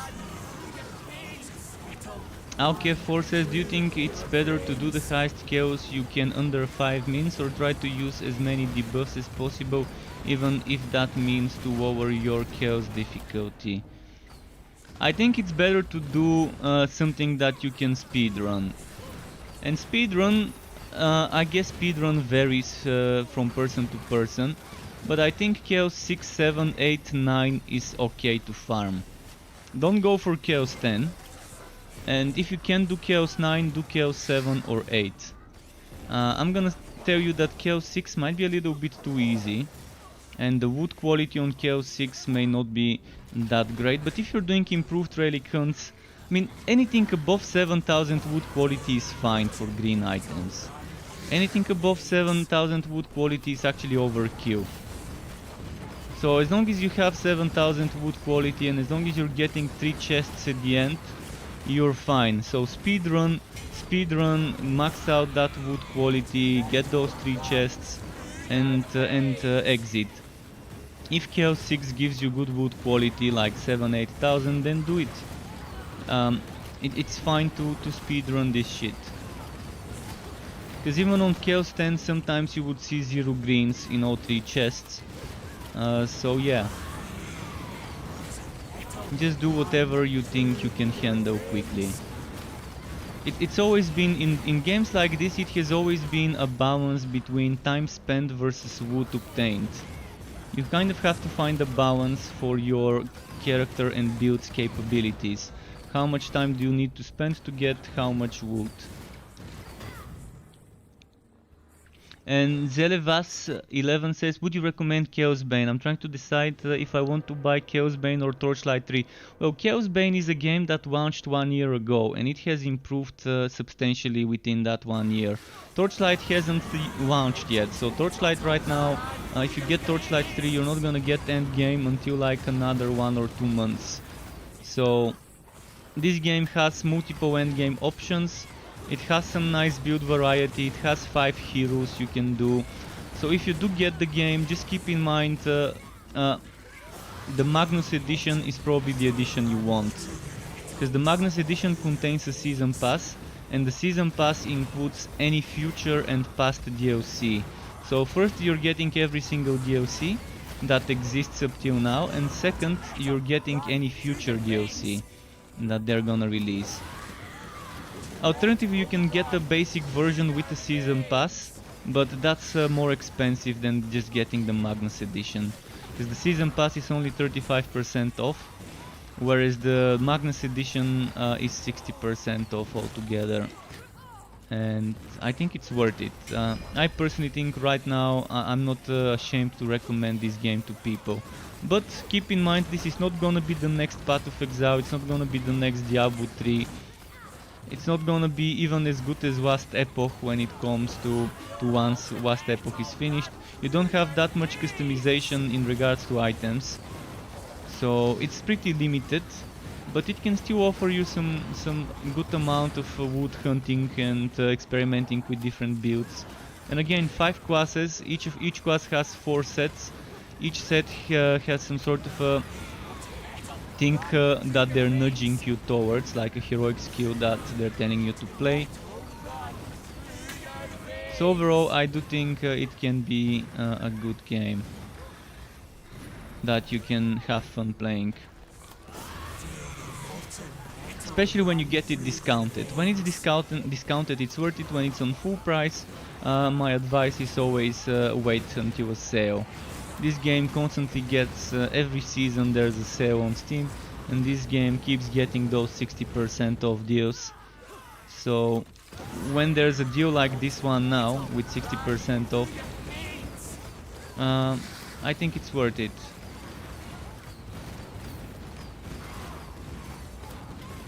The only problem of the game is there aren't many people to play with, so consider it a single player game. If you're expecting to play with others, you better try and find your friends or buddies to play with. Otherwise, you might have a bad time finding teammates from the public matchmaking. I'm actually gonna go kill a few more enemies to unlock the 3rd chest, because I kind of rushed this.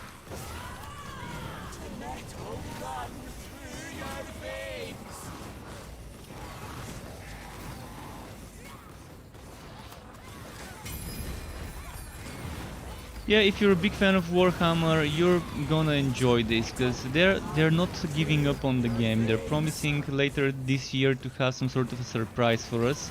I don't know what surprise they have in mind, but there's definitely something that they're planning, and I'm actually happy that they keep pumping out those updates. They keep coming with ideas to rebalance certain things, to rework certain things. Some of the things I've been suggesting as feedback ends up making it into the game. Even though the developers on Discord are not very talkative, in fact there's no developers on Discord, they're just a community manager. But I'm thinking that this community manager is actually relaying some of the messages from the Discord server in the feedback channel to the developers, because I'm seeing some of the things from there making it into the game. It could be just a coincidence, but it could also be them listening to us. Alright, enough of this cheesiness, this cheesy build.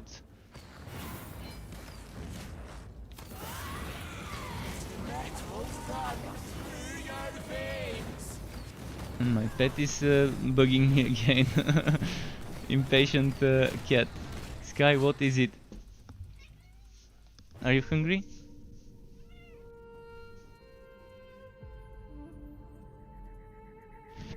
I'm probably gonna give him some food, so just give me a moment.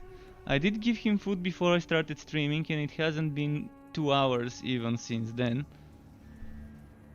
But he's either bored and wants to play or just wants some food. Alright, he should be happy now. And I'm gonna take this time to quickly mute myself and have a drink, so just give me a second here.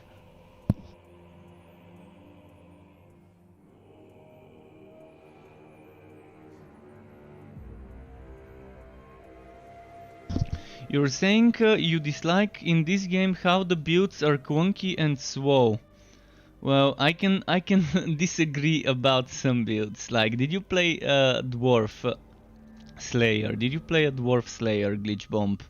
Dwarf Slayer, for example, this build I'm gonna play now, can be super fast. In fact, this can be one of the fastest heroes. Fuck! Did I just delete my hero? Did I just delete my hero by accident? Fucking misclicked. No. Okay, let me quickly try and see my saves. If I can if I can find my hero, if the save is really deleted. I remember telling someone in the official Chaosbane where the saves are stored. So let me quickly check where the saves were stored to see if the save still exists. But yeah, that just deleted my fucking Slayer. I should have made a backup. Fuck. Okay, where did I put this save folder, saves folder? Pretty sure I told someone where the saves folder was.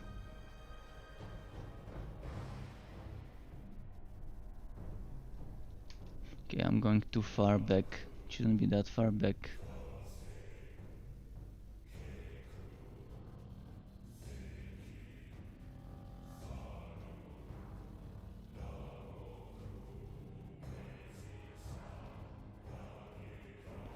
Pretty sure I said it somewhere. Then, alright, I think it was in the installation folder of the game, so let's go there. I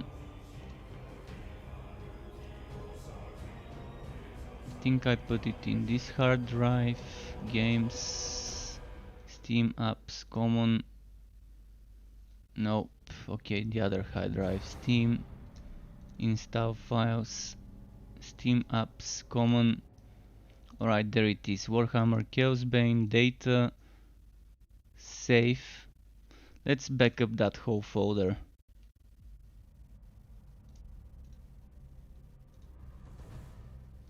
And let's see, there's common 0, 1, 2, 3, 4, 5, 6, 7, 8, 9. Then there's save character public SWAT 0, 1, 2, 3, 4, 5, 6, 7, 8, 9. SWAT 2, SWAT 3, SWAT 4, SWAT 5. I probably did delete a hero, yeah. How could I? This is bullshit. How could I just delete my favorite hero from all of them? With all the good stuff in it. And yeah, this is super bullshit. It should make you type delete if you want to delete a hero. It should make you, like other games, when you press delete, make you type delete. So, well, I was just about to show you, so I'm gonna quickly Alt and F4 the game and try to replace my save with the other one, to see if I manage to somehow back up the hero before it got deleted. But I think I can't. I think I lost it. I think I kind of fucked up here. But again, which normal game doesn't make you type delete when you're trying to delete your hero?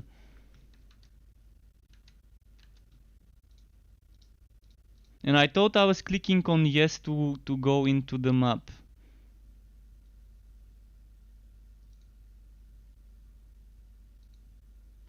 But I can definitely tell you the Slayer is super fast, super speedrunny, and so can be the Mage. No, the hero is deleted. Fuck. Let's try and find if I've got a backup somewhere of my saves. I don't think though. Oh, I do have some sort of a backup. But it's gonna be a very old backup. A backup from...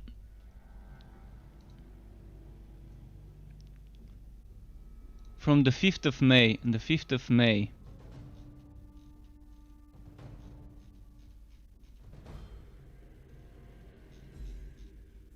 So I have to figure out which of all heroes is this one I need. Alright, let's extract the backup quickly.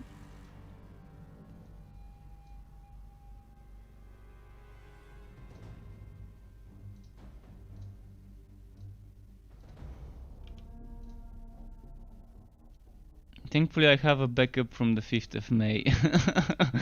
I'm rolling back to this hero from the 5th of May. It's still better than nothing.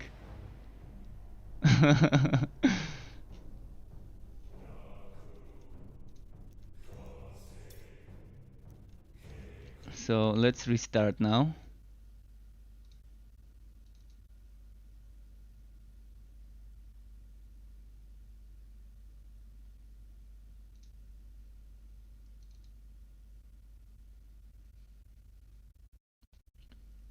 Now I just have to figure out which hero this one is, and I can just copy this hero over and use the other ones.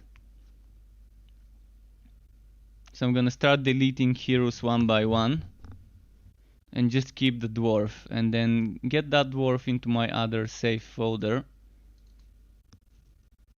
I think I just need to exit my Steam quickly because it's not letting me.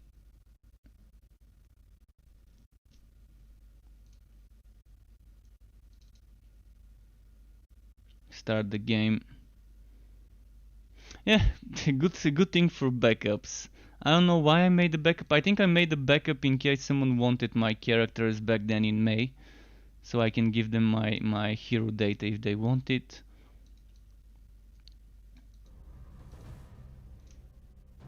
Now what I'm gonna do is, see, Bragi is here, so let's delete every single non-Bragi hero, so I can only have Bragi.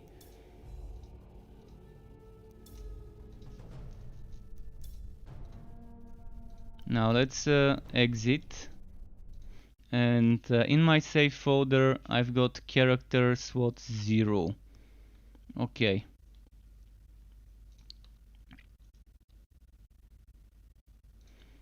Copy this.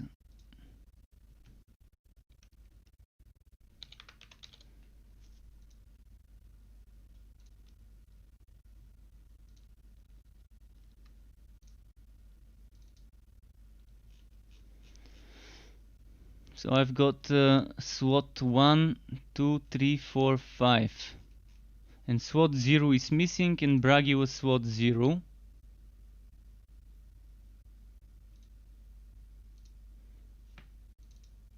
So perfect. Copy. Yeah, I think I I think I managed to save this this situation somehow. I mean, who is this stupid to delete their hero like me by accident? Accidents happen, but you gotta be prepared with games like this where you can back up your save.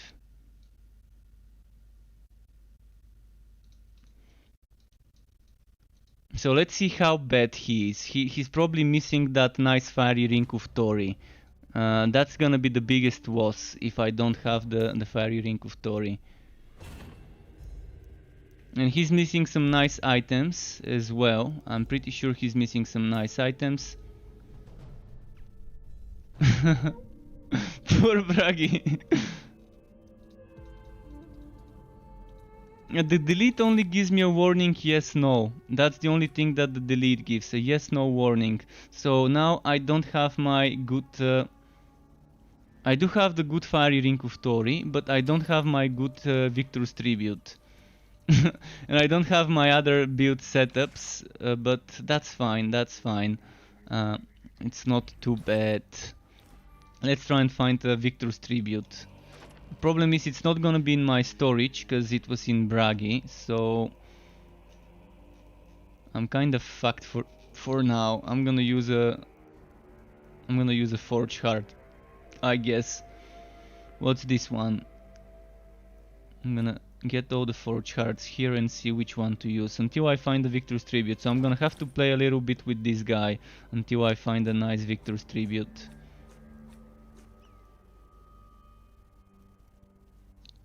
So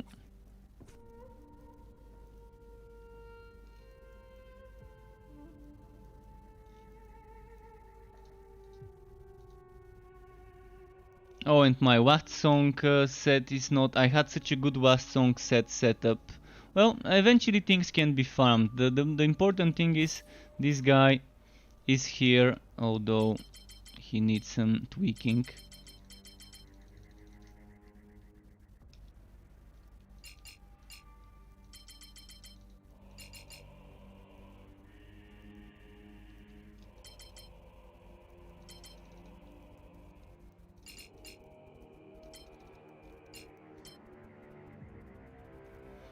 Something like this.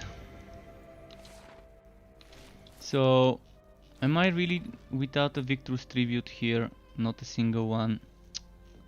Yeah, that's gonna be painful.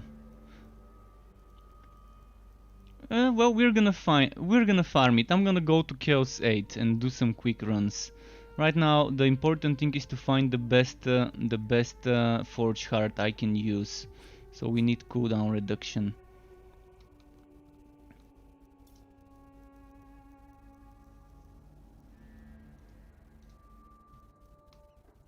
One, two, 3 pieces counterattack. Oh, my armors are also much crappier. I had better armors on every single set with more counterattack damage, so I'm not gonna be as strong as before. But let's make this damage, HP damage, HP damage. Pum pum pum. No, fuck.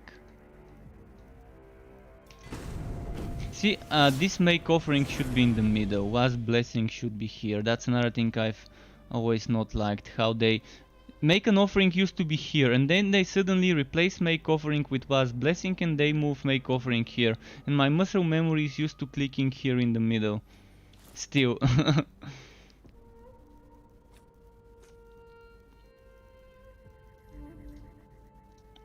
So yeah, I've definitely lost a lot of items, but it's fine. I mean, as long as I have a backup. I knew it that eventually someday this backup would pay off.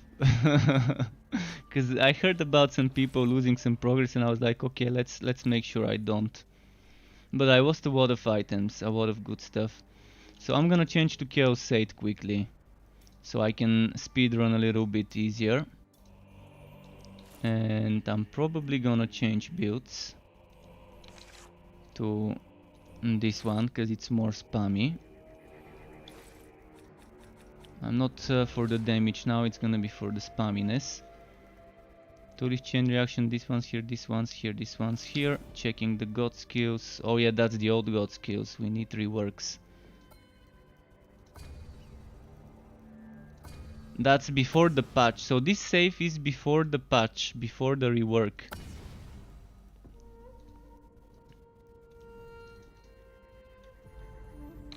And I'm gonna replace this with some more damage here.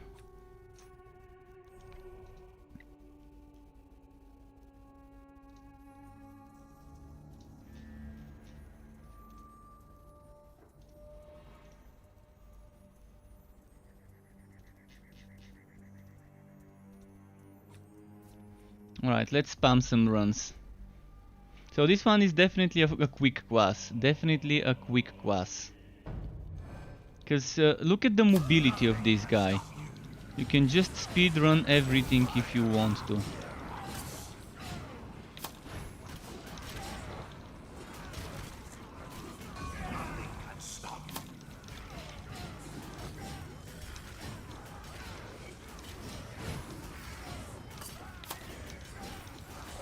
And that's without the best cooldown you can get.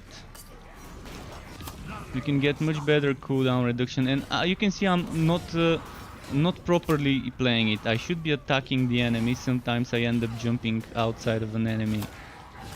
And again, right now I'm missing 300% damage from the Victor's Tribute, so that's a huge blow to this setup, not having a Victor's Tribute. But we'll find one. I mean, even a even a red Victor's Tribute would be okay if I can get one. So I'm gonna be paying attention to the drops. If someone sees a Victor's Tribute and I don't pick it up, I would appreciate a heads up if I somehow end up missing it.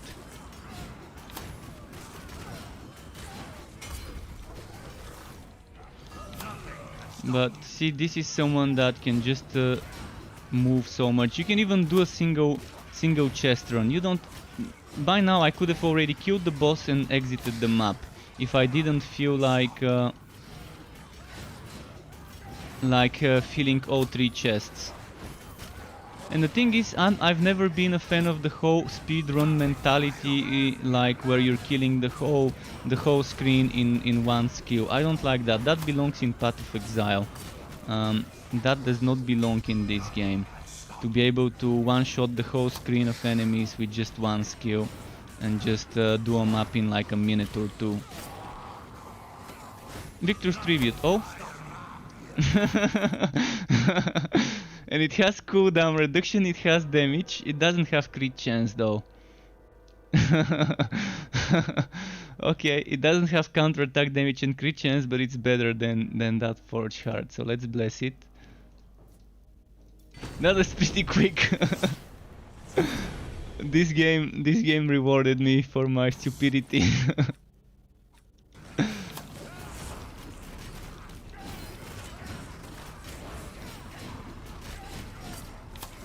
I'm still gonna do a few more runs to try and get a better Victor's Tribute with 2.5 counterattack damage if I can. Ideally you would be pulling shitloads of enemies together and then AoEing them at once instead of doing what I do.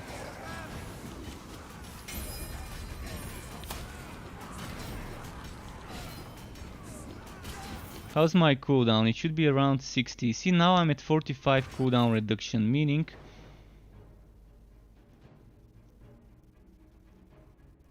something's missing cooldown. Yeah, this one is missing cooldown, and my passives, I can probably make them less damagey and more cooldown.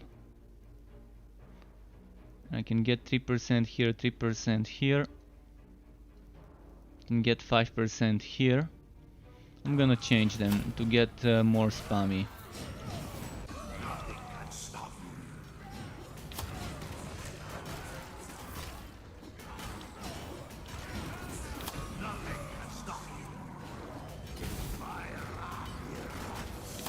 Fuck, I forgot I'm squishy.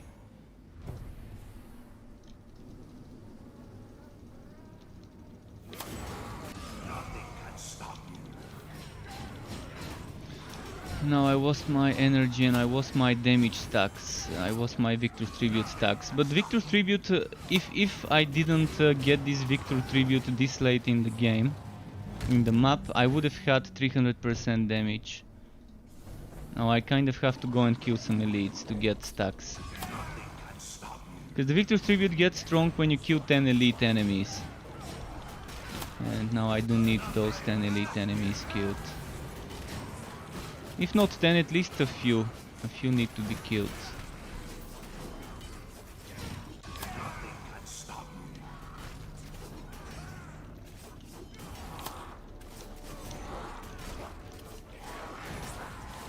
See, this one died without me even doing damage to it. That's a bug.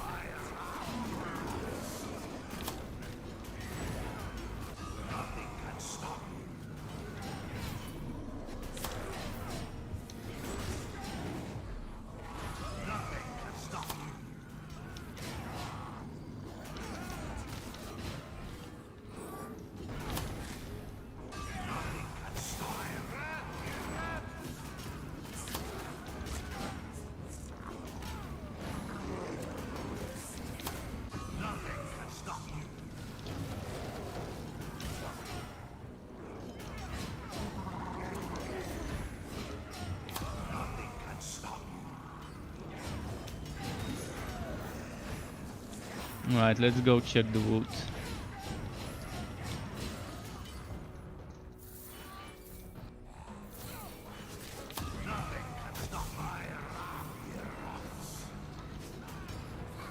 But if you want me to play a different hero, just say it and I can change.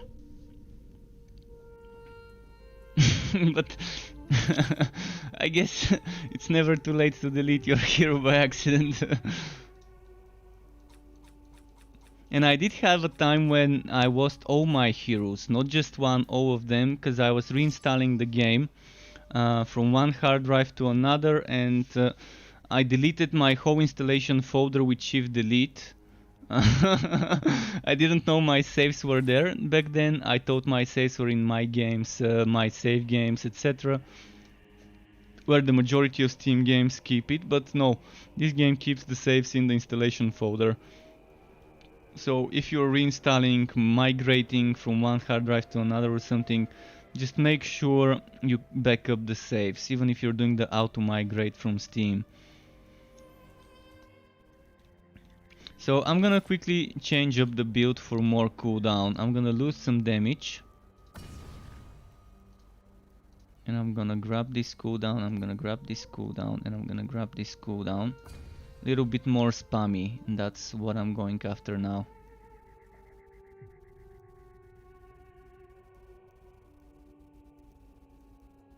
Can't get this counter-attack damage. Well, might as well get Health Drain.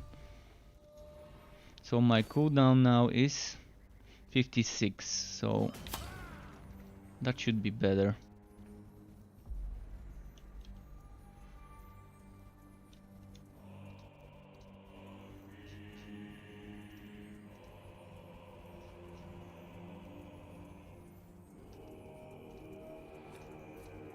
I'm gonna do a few more runs on this guy.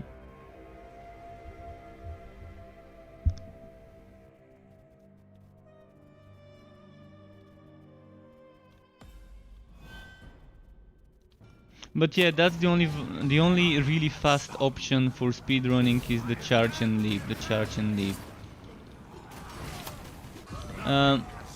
There's other things that can speedrun, and that's the dodging scout, Elessa. But Elessa is weak in damage, so she can speedrun WoW difficulty stuff. She's great for speedrunning WoW difficulty stuff, and the mage is the best for speedrunning WoW difficulty stuff. I'm gonna show you what I mean. The mage has instant 0 cooldown teleport.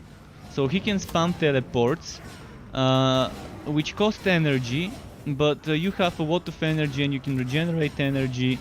So on the mage, there is no faster hero than him, mage with the Belkuradris set. So next I'm gonna show you that. For speedrunning Chaos 7, 8, there is probably no better option than the Mage Belkuradris set.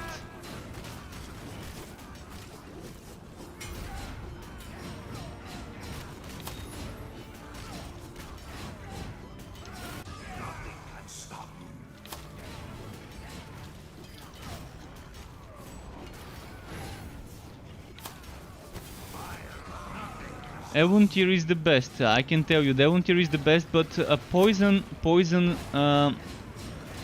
build Elessa can also do it. I can show you. I'm gonna go on my poison Elessa then, just so you can see what poison Elessa can do. Poison Elessa, let's say on Chaos 7, because she is weak. She just needs more damage, but she can just dodge attack, and she can leave a poison trail behind her, and she has a poison aura that hits the enemies she passes. Then there's also the Trap Elessa. Trap Elessa can dodge leaf trap, and every time she dodges, she also leaves a trap behind. But again, that's something for the WoW content. For like Chaos 7 is my recommendation for it. And Chaos 7 can still give you good wood quality on a relic hunt like that. Bragi on the Grimnir set can also be super speedrunny, because he has that fire aura. So the fire aura on easier difficulties is amazing, because it basically one-shots almost everything. I mean, it does 30 million damage for me when I'm on the Grimnir set. At least it used to before I deleted my hero. Not sure right now if I've got the same items on it as before. 20-30 million just with the fire aura to anyone around me every second is pretty much OP for speedrunning easier difficulties. And you don't even have to be using the jumping, you can just be charging.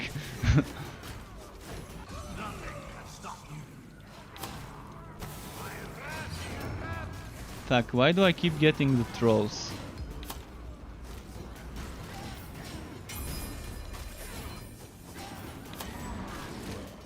Oh fuck.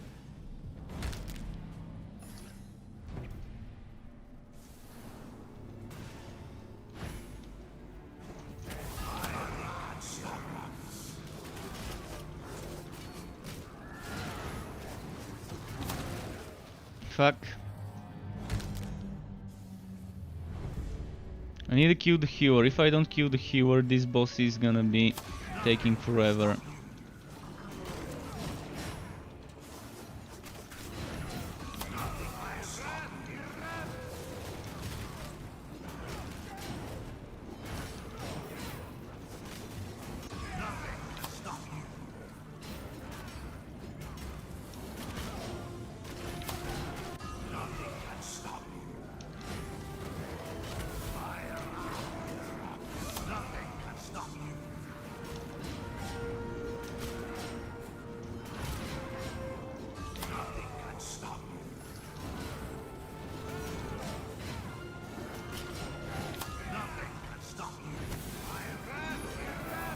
I also like how in this game I can revive at the boss and continue, even though the boss heals, it's not that big of a deal.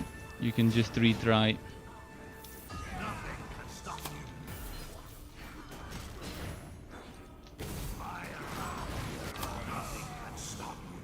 So now let's show you quickly on a lesser poison setup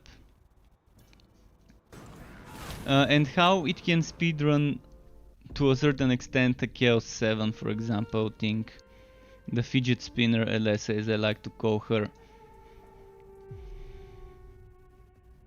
With enough cooldown reduction, she's pretty good for the lower difficulties. And she has the best archetype ability. This is her archetype ability. She can just dodge all the time. And there's so many things you can add. There's something that gives you movement speed after dodging. Ignore my rings and amulet, they're kind of terrible.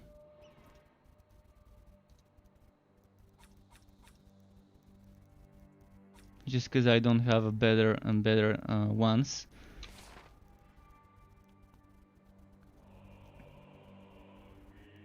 So let's say I'm not going for damage. And I just want to be getting more speed. So I'm probably gonna remove something.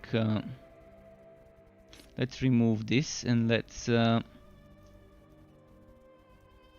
remove this. If you want to be speed running, this 30% movement speed. Trail of poison, we want that trail of poison, and then damage is increased after moving. Each meter regenerates energy. We could probably get that, yeah. This is the speedrunner stuff.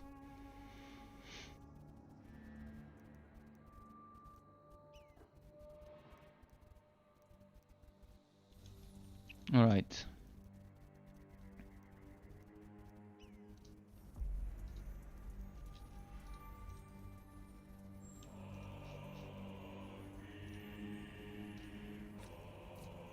So this is Chaos 7, so it shouldn't be that difficult to kill them. But it's not gonna be super fast, but it's still fast.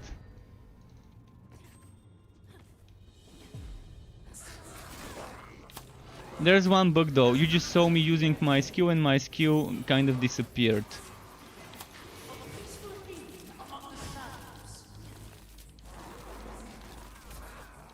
See, this skill sometimes you use it and it disappears. See, just now I used it and it disappeared. This I really think they need to fix this. And you just group them up in a bunch and you can just keep moving and kiting them. Again, the damage is not gonna be that great.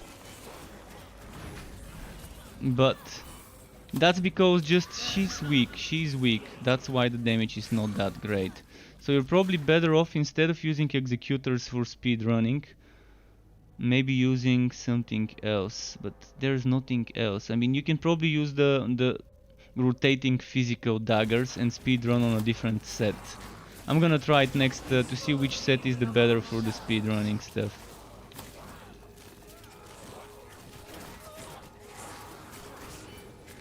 Not as great as the mage, and not as great as the dwarf. She used to be amazing because, let's do it like this.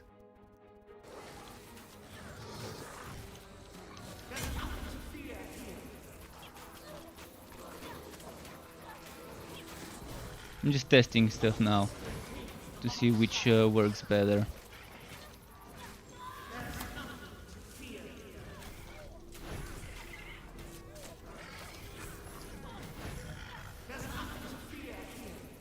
Because that was, see, before I used to play the build like this. This is how I used to play it when Chaos 5 was the limit. Because for Chaos 5 this was perfect. But you can still farm on Chaos 6 and 5, because right now on Chaos 7 you can see I'm already at 6000 wood quality. 6000 wood quality is pretty solid.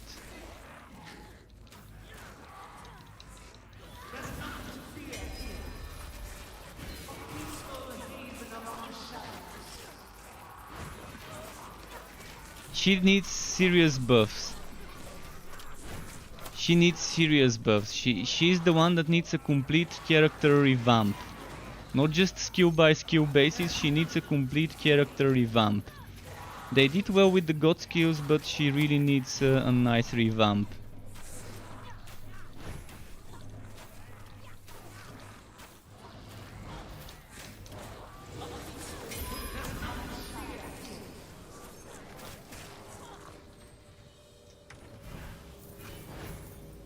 But you can see I'm already at 8.9 thousand, and that's on Chaos 7.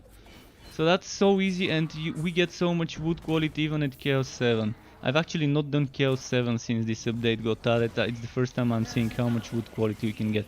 If I can get this much on Chaos 7, then Chaos 6 and Chaos 5 would also be good enough for the wood. Because if you have 7000 wood quality, that's more than enough to farm green items.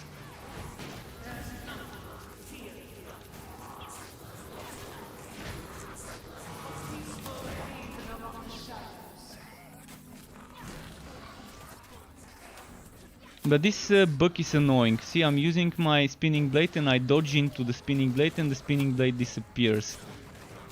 It just happened 3 times in a row.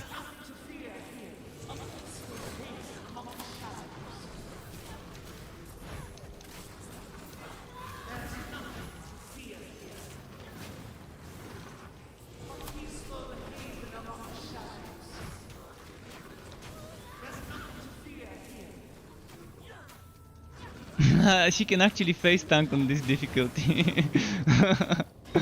She can face tank inside, because of all the health regeneration, she can face tank inside of the... what's its name? Inside of the corruption mark, I think it's the name of that thing. You're not gonna be getting greens every time, but you will be getting greens at this wood quality. I mean 9.4 thousand wood quality. That's... I remember the time when 3500 wood quality was all I needed to get green items, and I was happy back when Chaos 7 was the limit. And I was happy farming at 3.5 thousand or 4000 wood quality.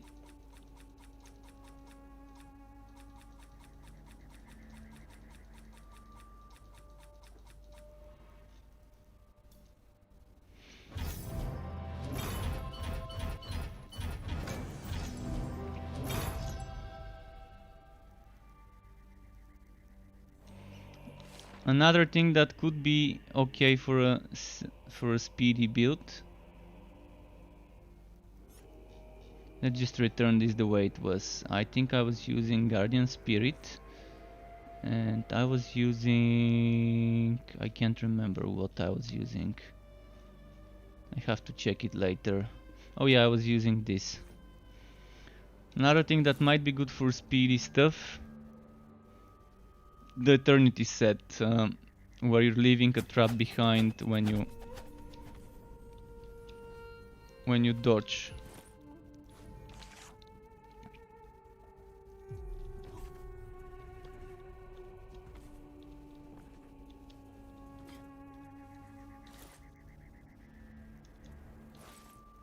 So let's just take this.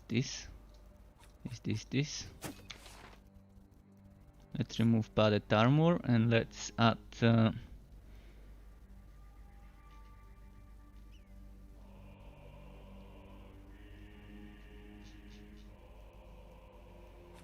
poison trail.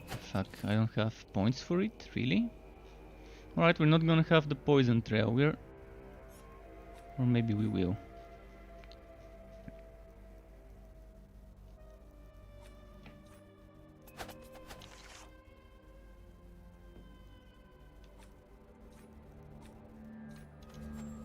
Let's try on this one. I want to see which one is better for speeding stuff. I'm gonna do the same content.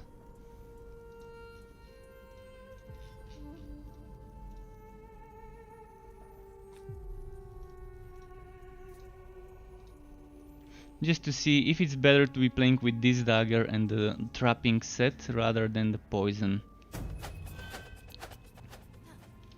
Oh, and we don't need Guardian Spirit for sure.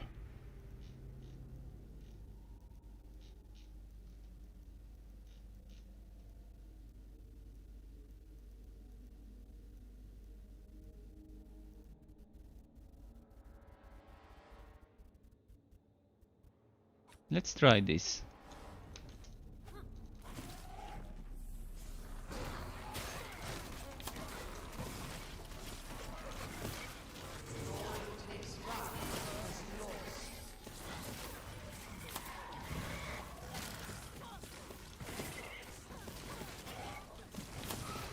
Yeah, she's not doing much damage, is she? She's barely doing enough to kill them. It's actually so bad, it's painful.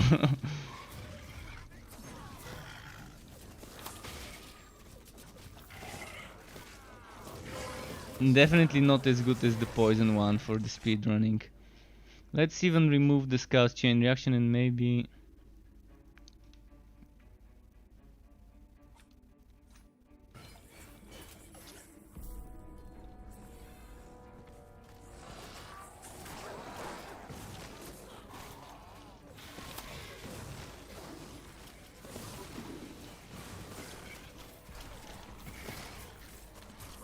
But she can't compare to Eontir or Bragi. She just can't.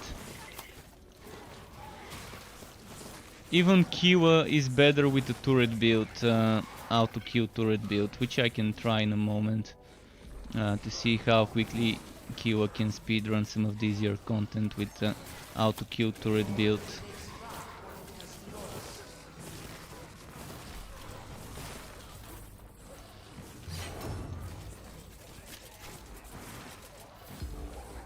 But if you're not killing the elites and just killing the regular enemies, I guess it works okay. But again, it's not working as okay as it should.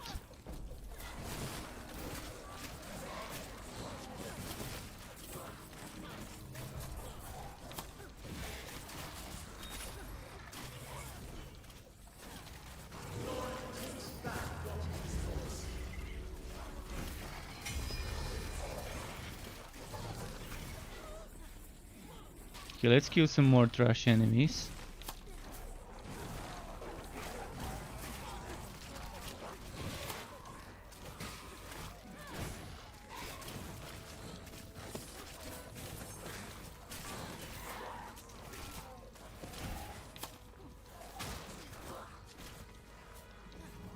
But I think the poison worked better as a speedrun is set up. On that one I could actually even kill the elites, not just the trash, decently quick.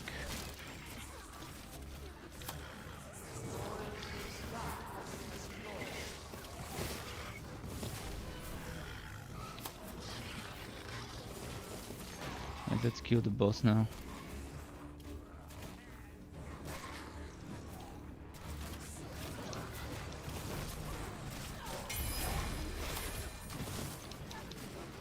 The other setup was also face tanky because of all the health regeneration. I don't think this would be as face tanky, so I'm not gonna even try it. I still think those daggers need a rework to actually have two different circles. One with two daggers and another one with just a single dagger closer to us.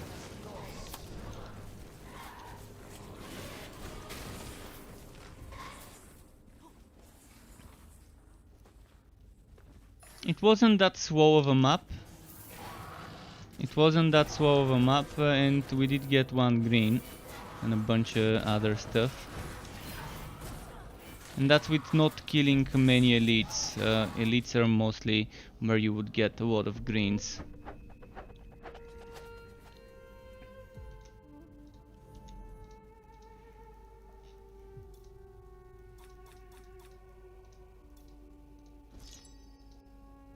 Oh, did I just delete some stuff I was keeping? Well, it's the day of deleting stuff by accident. Okay, enough of her. Let's go on Kiwa. I wanna see a Kiwa speedrunny setup to see. That's a good thing. Just getting into that discussion regarding whether things can speedrun and feel clunky. I wanna see which one has the best. I mean, I know it's the mage. I know you can beat the mage, Eon tier with the Belcoradris, you can't beat this. This is the best speed you can get. But I wanna see the other heroes, how they compare on speedrunning some easier content.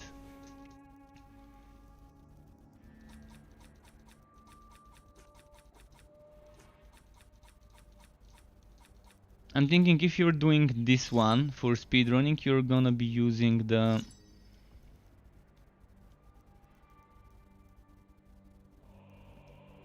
You're gonna be using the turret set.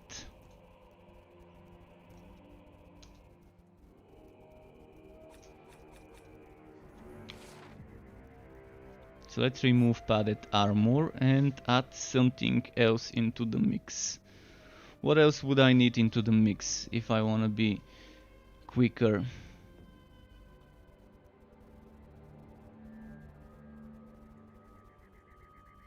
Alkef4 is saying he has a lot of fun with the Queen Poison set with Sureflight, Reflex, Elven, All Poison and Queen's Rat 3. Yeah, it definitely should be fun. I'm hoping she gets a buff though. I'm really hoping she gets a buff.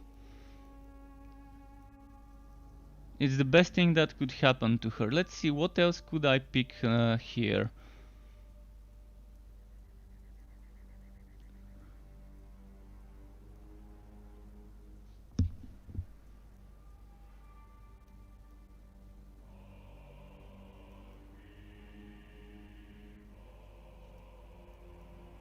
This one won't be bad, because the cooldown reduction would mean more explosive rush. More explosive rush would mean more speed.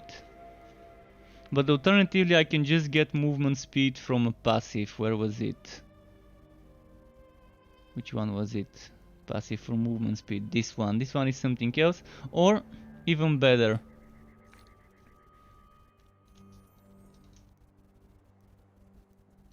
First we're gonna have to do a Tower of Chaos. And this is on Chaos 9, because I forgot to change the difficulty, so... I'm losing some survivability, I'm losing my padded armor to do this.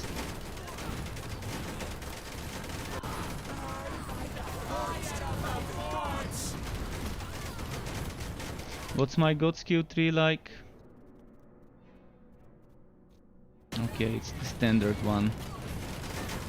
Just wanted to make sure I haven't been experimenting with this.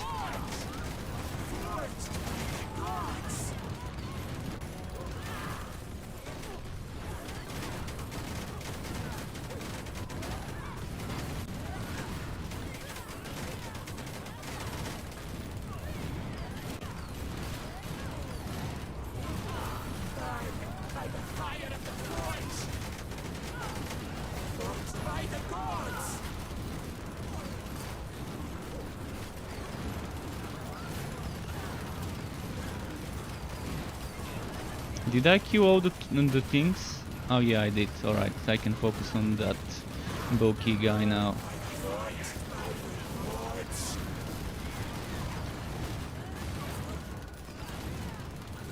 And I'm gonna change again to a lower difficulty just to see how speedrunny a turret build can be with the Scout's Chain Reaction.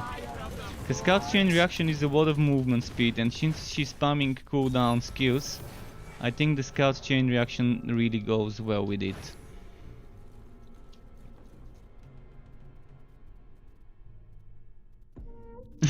She really is a fireworks machine if she's using Engineer of War. Is that the one? Yeah. And then the turrets themselves.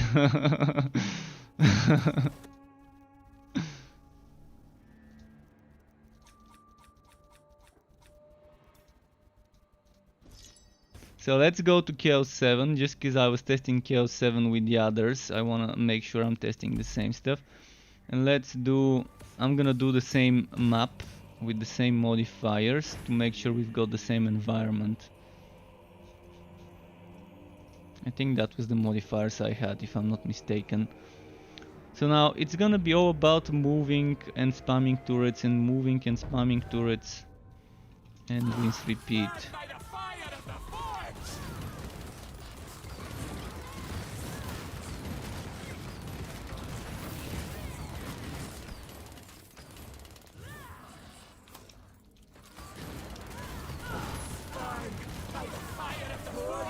Seems to be working pretty nice for me.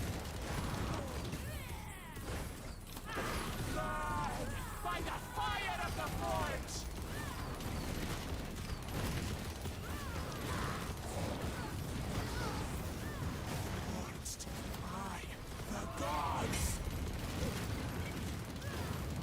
I mean, we're not killing the elites, because I'm trying to be super quick.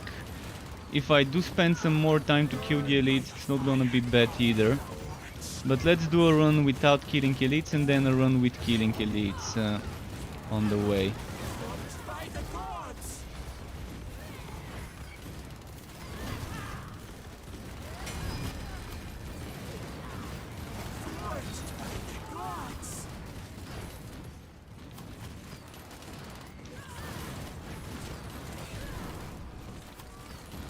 She looks like a very good choice actually. See, we're already at 2 chests, almost 3 chests.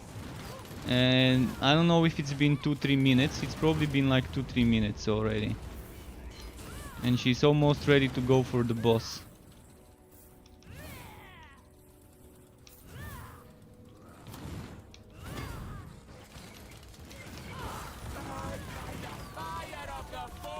And then we're ready to go to the boss already.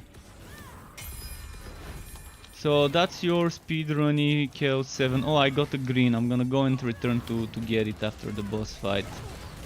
I got the green somewhere back there, which I didn't even notice on time.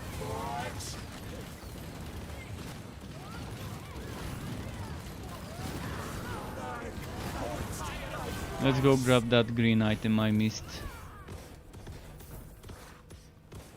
I think this could classify as a speedrun. And it's still 9,500 wood quality, so that's more than enough. I mean, it's still an overkill.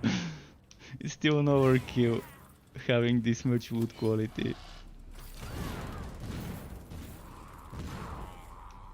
So if you want speed, scout chain reaction instead of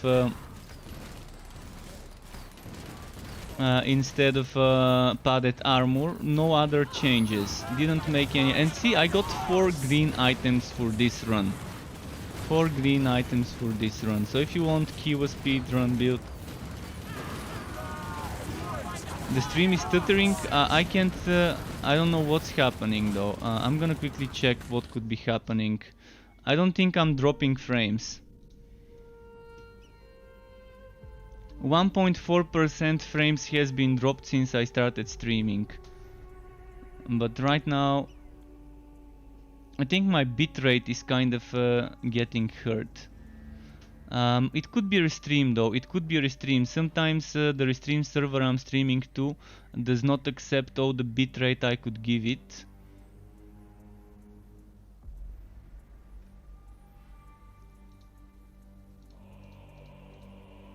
So yeah, sometimes even though I can handle a lot of upvote and my PC can handle the other stuff, the restream seems to not be working properly. Let me see if I can upgrade this and if it would be better if I upgrade it.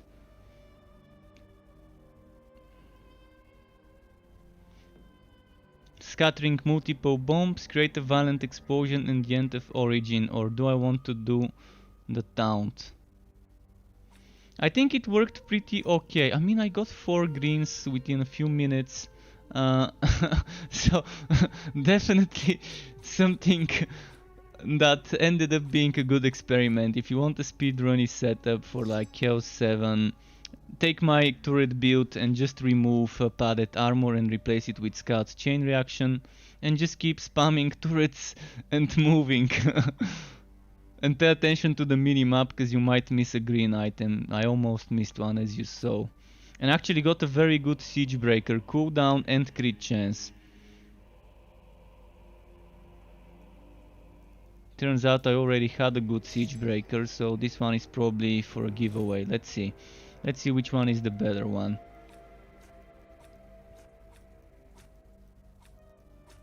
Let's compare. Oh, this granite ring, I did not need this ring. This ring was an overkill. So when I'm speedrunning, I'm probably gonna be using siege breaker and maybe something else for damage. whatever other thing I can get for damage, like well, there isn't anything else for damage, is there? Probably cooldown reduction would also go well, but definitely anything other than Granite Ring is what you want to be using.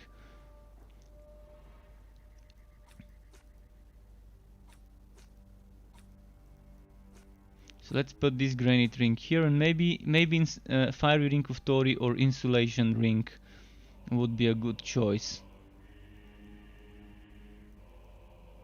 Not sure 2 Siege Breakers can stack, so probably not gonna be a good choice. But let's compare this. The cooldown is less, the crit is more, no health drain, the armor piercing is almost the same. Yeah, this ring is gonna be up for grabs. If anyone wants it, it's theirs. And this helmet is my new helmet. It's an upgrade in many ways.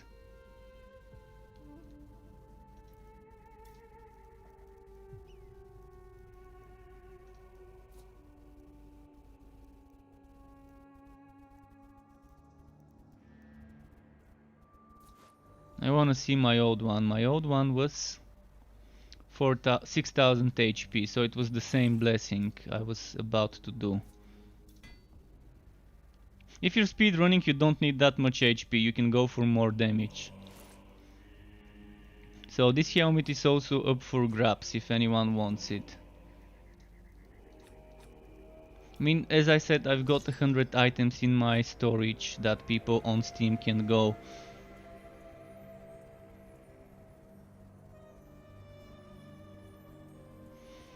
And Terry the Tank, this was on Chaos 7. This was me on Chaos 7. Glitch Bomb, let's go Struck, but Glitch Bomb, do you wanna play together? Is that what you're referring to?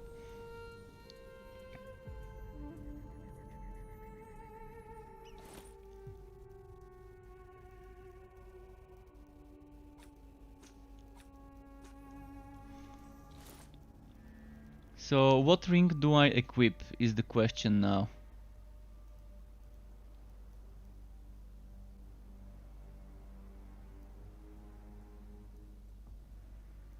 I mean, this one has cooldown and crit chance, and I want to replace it with something else with cooldown and crit chance. This Insulation Ring seems to be a good choice.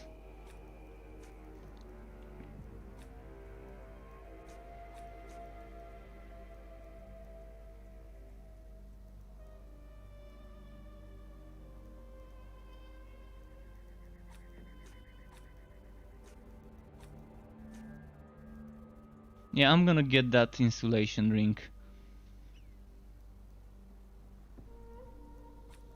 Just so I don't lose that damage.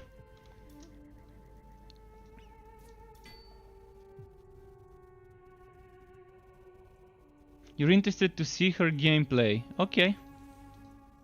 Let's do more of the same. I'm gonna do quickly a couple of Tower of Chaos runs. So for the Tower of Chaos runs I'm gonna switch. I'm gonna switch builds. I wanna get some coins, and then I'm gonna do some speed runs. So let's do the melee setup quickly, and then I'm switching afterwards. So let's say three runs Tower of Chaos, so I can get coins, and then I can do 3 fast speed runs. It's nice to hear that you haven't seen her in action much. This is a very easy cheesy build where you're just using your excavation to do damage. Oh, this is Chaos 7, I forgot to increase to Chaos 9, my bad. Shit, well, I'm gonna increase to Chaos 9 after this one. Because on Chaos 7 I'm probably not gonna get the coins this easy.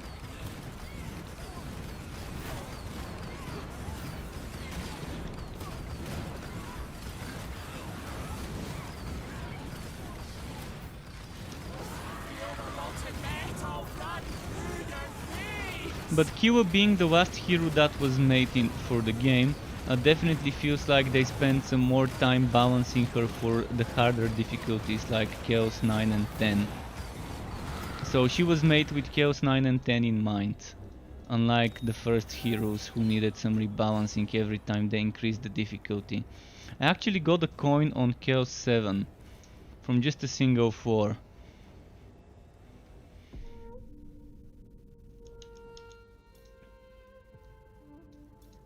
Back to Chaos 9. Oh, that reminds me, let's check the legendary ranks.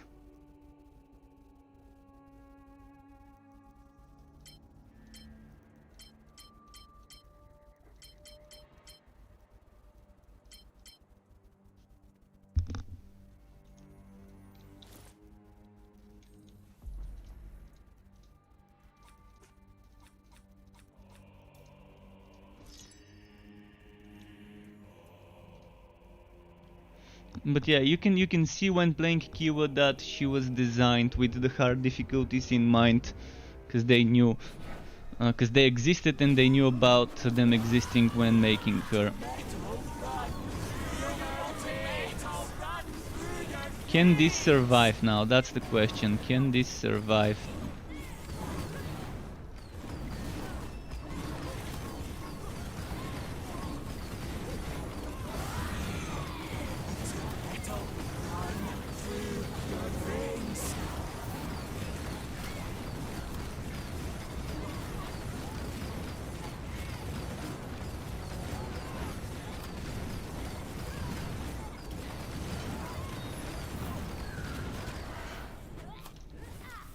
The way this works is you constantly lose HP when this is active, but when this is active you get that 40 plus 11 extra damage. And as you're using excavation you keep healing. So you can die. Unless something does like 300 something thousand damage to us. And while we are channeling this we get extra damage reduction, and while we use turrets and melee next to the turrets we get damage reduction as well. And people are telling me to hydrate. It's a good call, good call. Let me pour myself some water. Just a moment.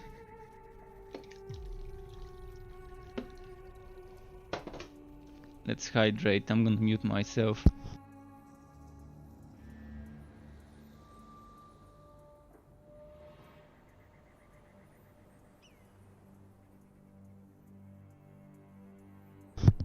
Alright, hydrated. So, let's do a few more of those Tower of Chaos runs just to get some coins. Let's do two more. You know what I was doing right now? I was pressing X, which in Torchlight 3 is send the item to the pet, and I was pressing X while hovering every item. I guess I've played too much Torchlight 3 recently.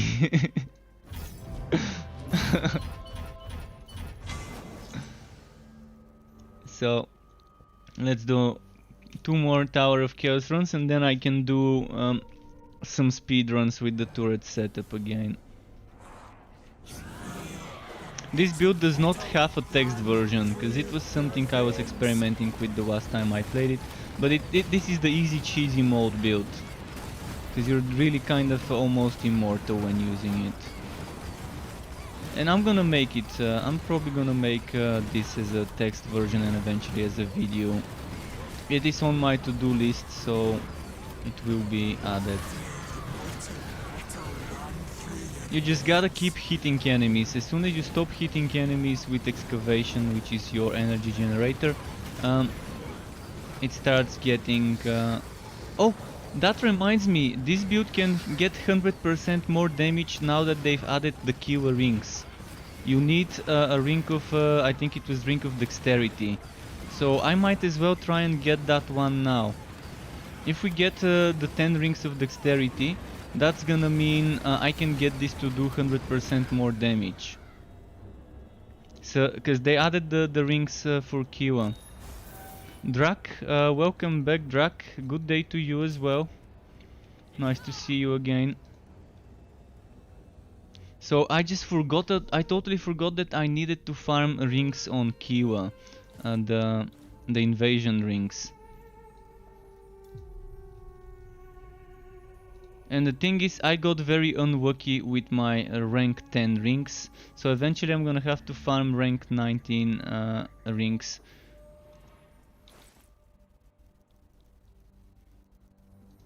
I got so unlucky that most of the rings were not even worth considering saving them. And the thing is, I couldn't get Ring of Dexterity. Why? Because I fucked up when it was broken.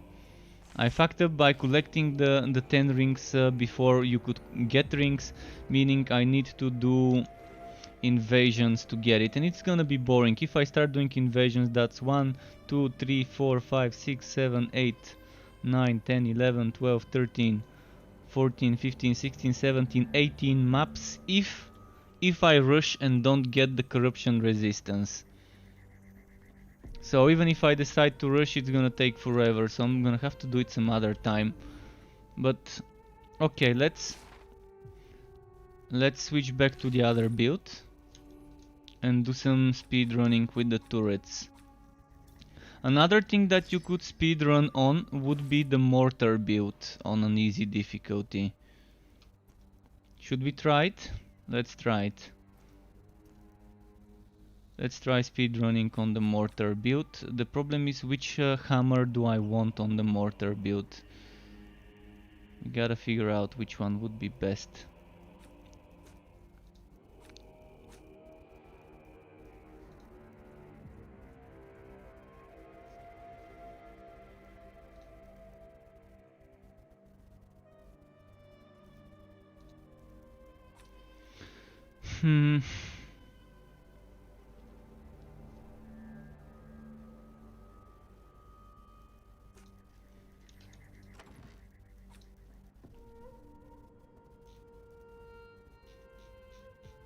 Wait, wasn't there another hammer? Was there only 4 hammers? The Stonebreaker, the Forge Heart, and the Cocktooth? There should be another one. I probably don't have it. Stonebreaker, Cocktooth, Forge Heart.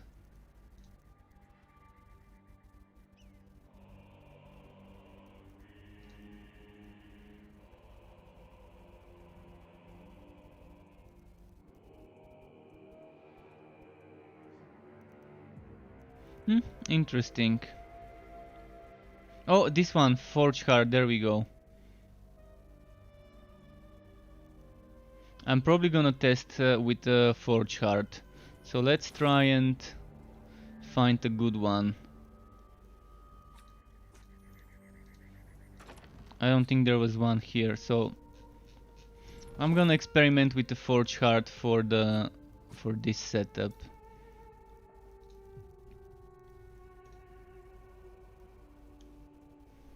Doesn't have that much stuff for it, but let's experiment. Let's do...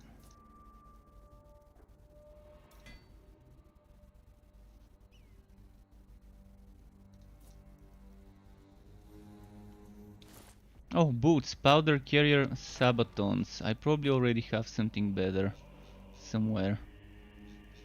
Maybe not. There we go, powder carrier, sabatons here.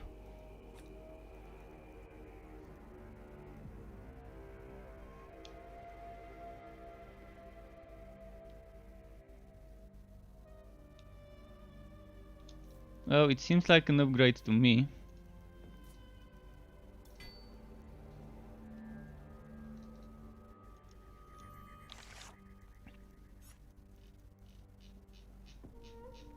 If you're gonna be speedrunning, we want the Scout's Chain Reaction. What was on my number 4? I haven't reworked this build much recently.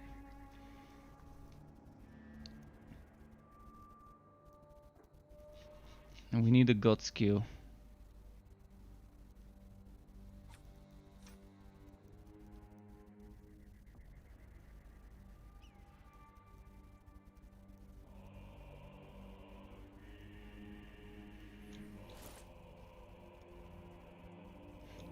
Okay, let's do it.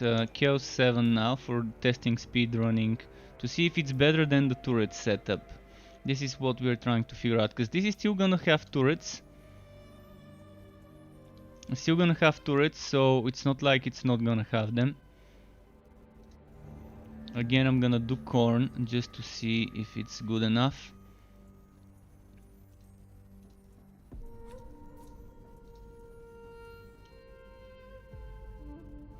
And Hirion says for invasions farming I do reroll and transfer stuff. It's faster to run on rank 10 than grind higher. What do you mean reroll and transfer stuff? Oh, you mean you keep your save and then replace your save.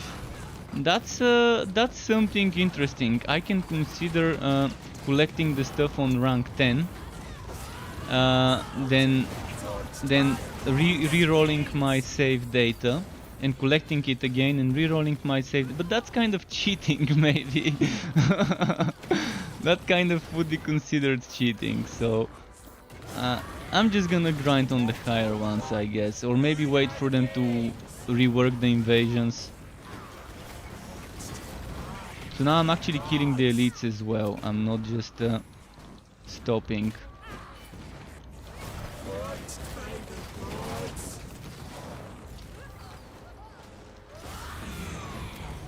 Yeah, this is killing stuff quick as well. This is definitely killing stuff quick as well.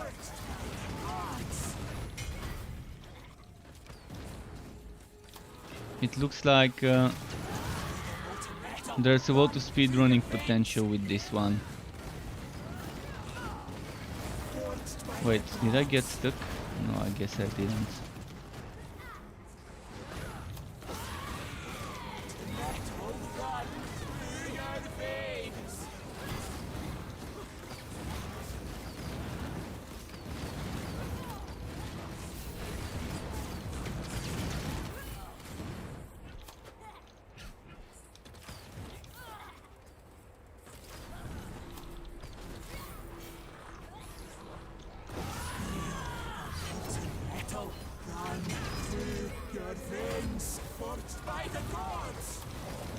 And with this hammer, it definitely seems pretty good synergy for a speedrunny stuff.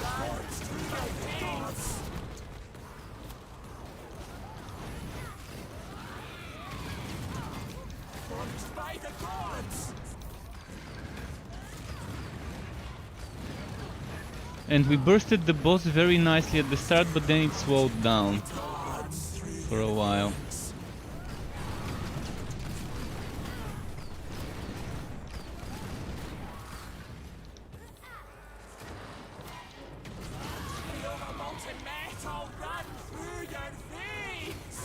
We need to actually kill a little bit more enemies to get that third chest.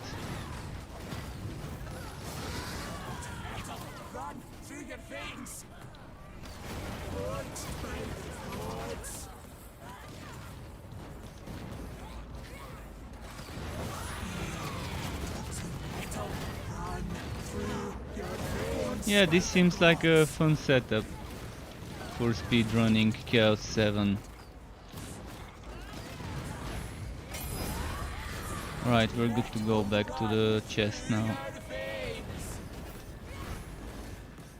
So two different setups that do seem to work pretty nicely. Both of them are using turrets, but I think in both of them it would be better to use this hammer,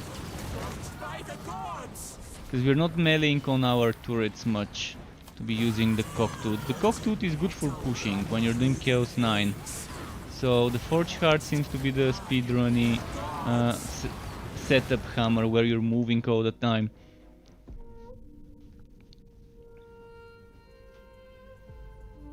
So you create a new character and put stuff on chest. You equip him on new character and run invasion. This one is as well, but it's much easier if you just get that character to just right before collecting the rings. So let's assume you're at the state where you've unlocked this and this and this, and you're ready to collect the rings. Then you make a copy of your save, backup. Then you collect the rings, transfer them into the shared stash after you collect them if there's good ones, and then replace the hero with the backup and do the same. This would be the much faster way. If you want to be cheating, this is the way you can do it. If you want to save yourself doing the boring invasions without them getting reworked. I mean, I'm assuming that they're working on an invasion rework. That's probably what they teased as a surprise. Since they already reworked the boss rushes, they reworked the relic hunts, it's time to rework the invasions. So maybe they're gonna get reworked, but until they get reworked, if you really don't wanna spam and do them, that's your fastest way to abuse the system. 200 IQ. But yeah, I'm not gonna do it now. I don't wanna bother doing this shit. It's just gonna take forever even with that. But yeah, it's because I don't wanna make a new hero and get it to chaos to rank 10 to finish that rank 10. I'd much rather do this hero to rank 19 and just get 9 rings. Within those 9 rings, probably I'm gonna get something decent for Kiwa. All I need is a ring of dexterity. A ring of dexterity for my excavation setup. So I can do 100% more damage with this skill.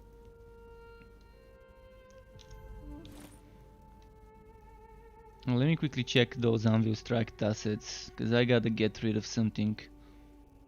Let's say we get rid of this and we keep the other. Powder Carrier, is this stronger?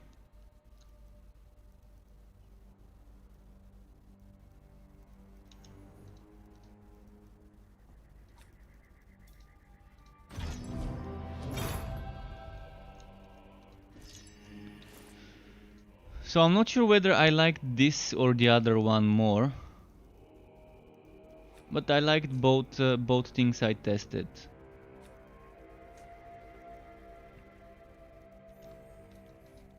How's my cooldown reduction? 50%, not too bad. Oh wow, I was missing some good stuff here.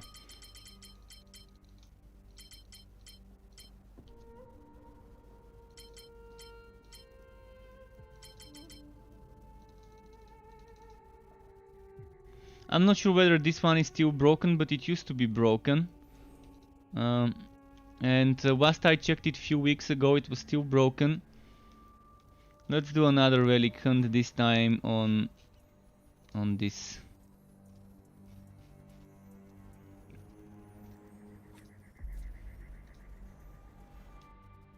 It's 7:35. I've been streaming for 2 hours 55 minutes. So let's do like another half an hour or hour, and then I'm gonna probably have my dinner, cook myself some burgers, and then some Torchlight 3 afterwards. So we're gonna do some more farming. If you wanna see a specific set of a specific hero in action, do let me know. Right now I'm testing speedrunning capabilities of the heroes that are not Mage. We do know the Mage is the king of speedrunning lower difficulties, but I wanna see how the other heroes can do, and this one seems like a very nice choice for speedrunning as well. It's definitely not a bad choice. We know Bragi is good as well, especially on the Grimnir set. Alessa still seems the weakest out of them, even when it comes to speedrunning.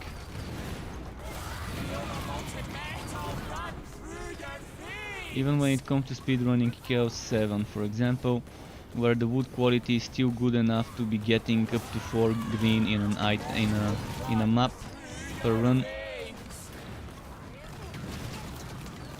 Alright Terry, see you later. When you return, I'm probably gonna still be cooking, but keep in mind eventually in like an hour and a half from now I'm gonna restart my stream. I'm probably gonna go for another half an hour or an hour, then make like a half an hour break to make myself some food.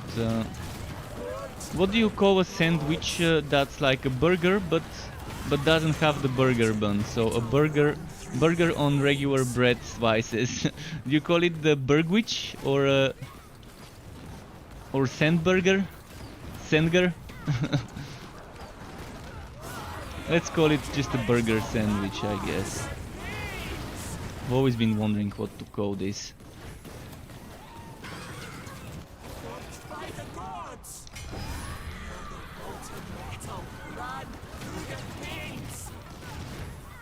Yeah, this definitely seems like a fun setup. I've not played with this hammer much, because it seemed underwhelming, but for speedrunning I think this hammer, the Forge Heart, can see a lot of use. So if you don't care about difficulty and you want to be speedrunning something with decent wood quality, Chaos 7 runs seem to be the thing, and on Killa that hammer and the Forge Heart is pretty nice.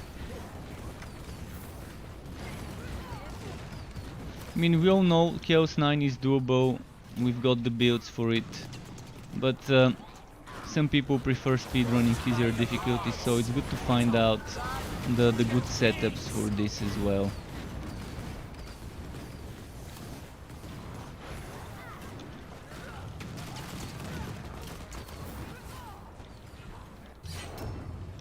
Alright, I'm ready to go for the boss, so let's just push it.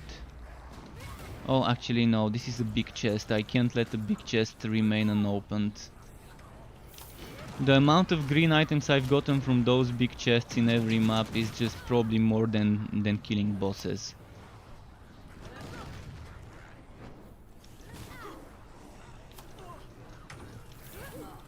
Small chests, not so much greens, but big chests, the biggest chest in every biome, in every map, is definitely something you don't wanna miss an opportunity to open.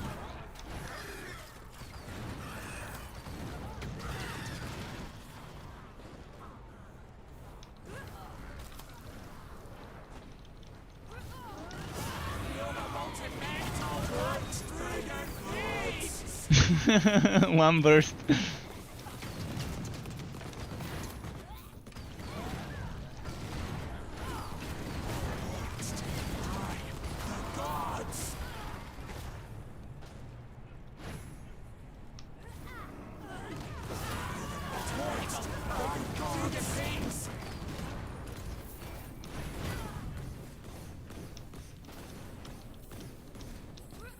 Boom. Let's see, I do this and then the middle. And this time only reds, but you can't get 4 green items every run. It's RNG. You're gonna be testing some stuff later, the stuff that you did to your builds. That's nice, that's nice. Experimenting, testing stuff. So there is some variety. Like the lower you go into the difficulties, the better the variety in this game becomes. And around Chaos 7 you have a lot of build variety that's viable. You don't need the meta builds on Chaos 7, you need those for Chaos 9 and 10. For Chaos 7 you can experiment with wild builds like this one and the one I was doing earlier. Should we go on someone else? On a different hero.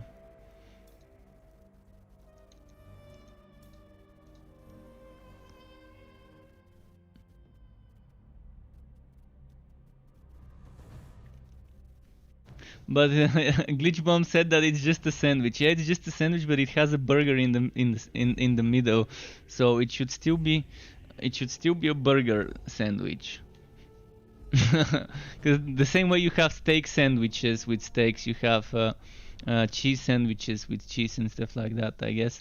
It's just a burger sandwich, probably the best way to call it. But the weird shit we're talking about is always nice. I haven't played Conrad today. Let's play some Conrad stuff.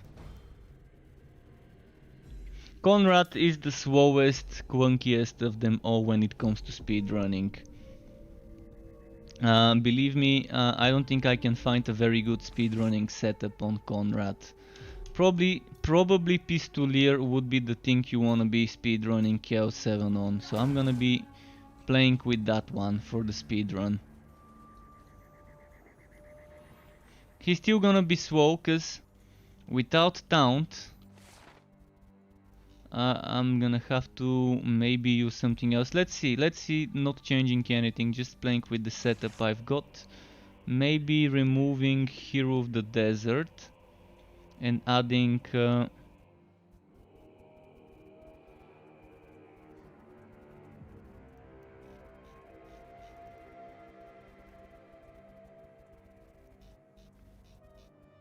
Scout chain reaction for movement speed. So that's 20% more movement speed, because Hero of the Desert gives me 10. Alternatively, I can remove something else. I can remove this, for example, for 20% damage and get Hero of the Desert, which is 10% damage, but also other stuff, so maybe that works fine. So let's experiment with how quickly I can speedrun stuff on this.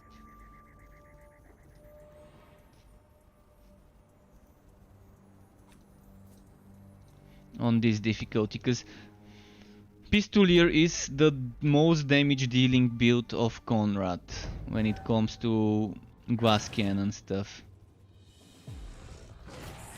Feel the wrath of my herald. With this one, in a team I've done 160 million damage, 156 I think, something like that. In a team.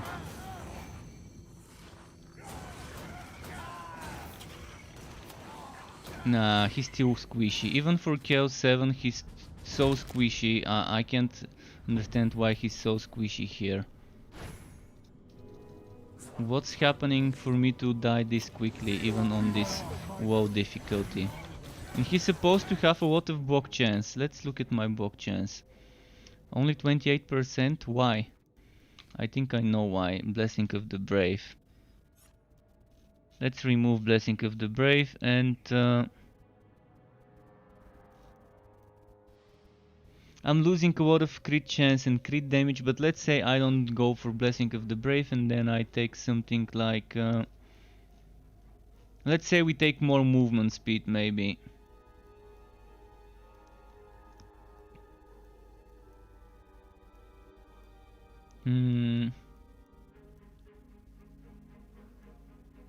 Well, there's not many choices here, are there?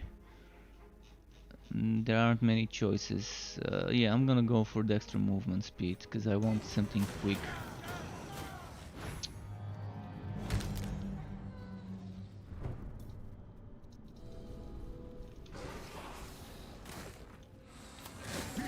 The wrath of my herald. Be thy weapon.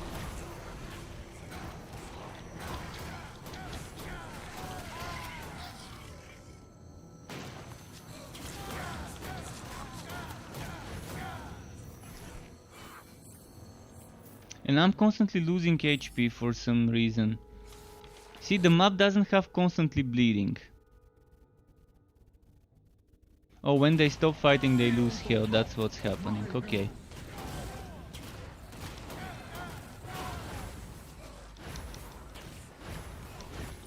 Oh! I didn't have a shield and a ring. I didn't have my shield and my ring. Let's grab this shield and this ring.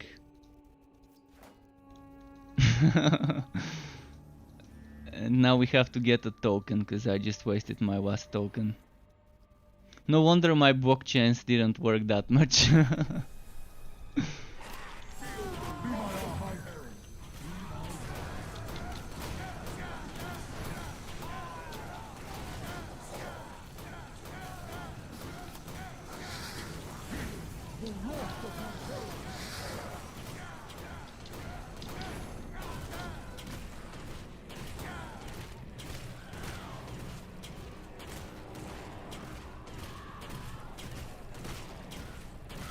Oh, there's a champion to defeat. Okay. Feel the wrath of my herald.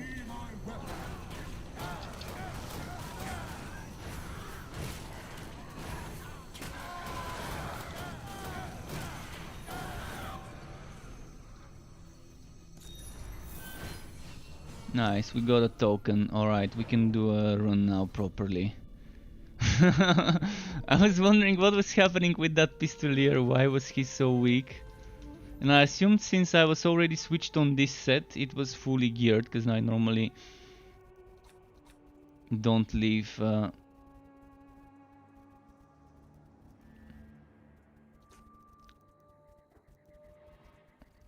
Okay, I don't have Meadow of the Just, so I might just leave one of those two, just so I can experiment with it.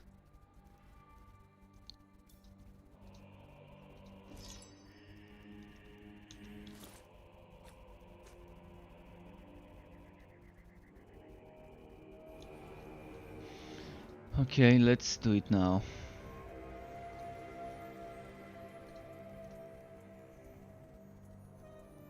Let's actually do this.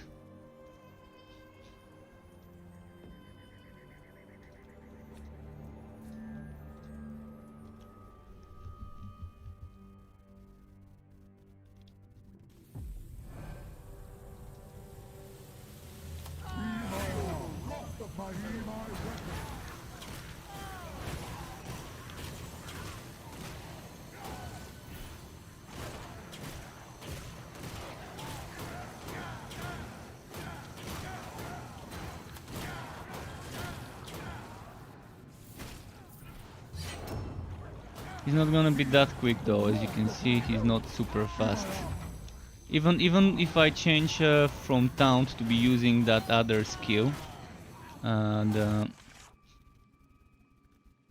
break through the ranks, even if I change this, let's say we use the basic one. Oh, actually I can afford a lot of points here.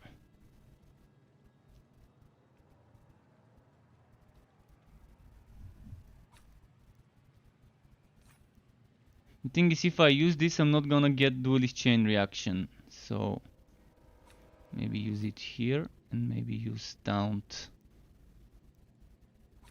here.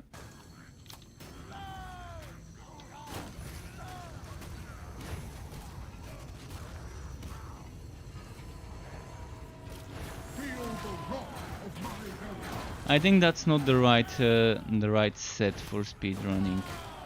I would want something different. I think for speedrunning I would want to be using the shield charge, this one, shielded charge set. That would be the better option. The thing is, Conrad doesn't have an aura. If Conrad had something like an aura skill that he can use, it would work fine.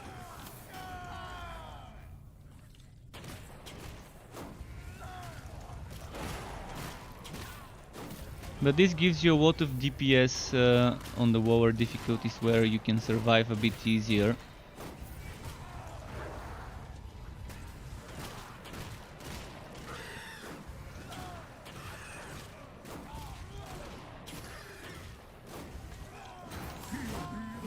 Fuck, I kind of got myself stuck.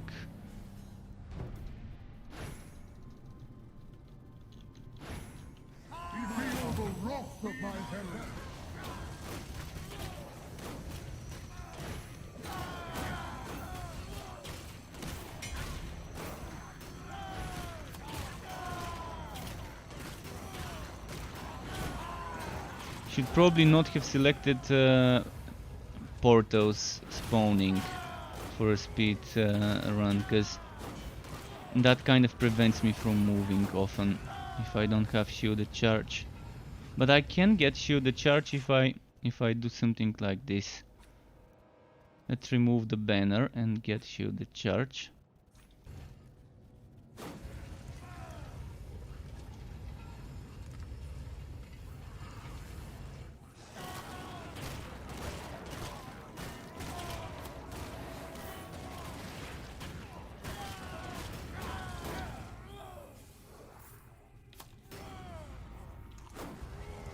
Gotta get used to the hotkeys I've set up.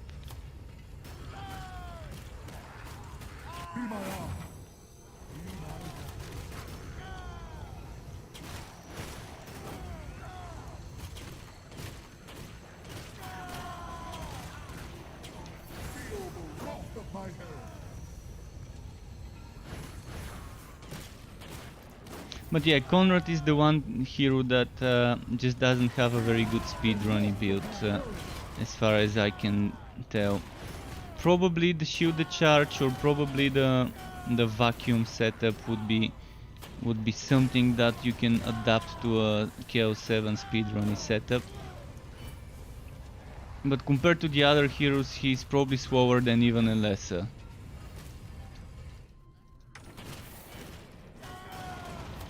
With the meteors you can probably do okay on Chaos 7 because you don't need all that damage on the meteors. You can just, instead of using Blade of Vengeance, get a Grudge Holder, Grudge Settler, and just add Taunt. And just group them up in a bunch, use meteors, move on. Group them up in a bunch. That's probably the closest you can get to a speedrunning setup on him.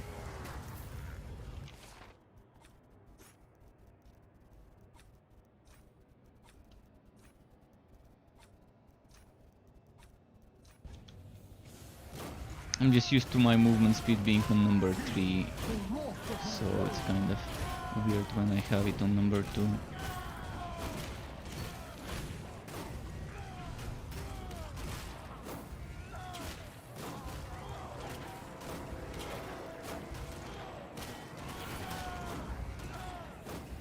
He has an aura that slows enemies, but not that makes a lot of damage.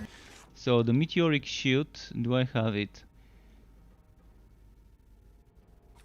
Let's see how much damage it does. Is it okay?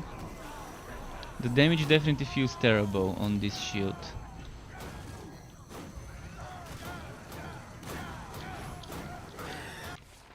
Much better to be using the other one, I guess. But this one can be a synergy with slowing the enemies nearby. And this set, if I remember correctly, was doing more damage to slowed enemies, 100% more damage to them. So this shield is also not that bad, but still I'd much rather use the other shield.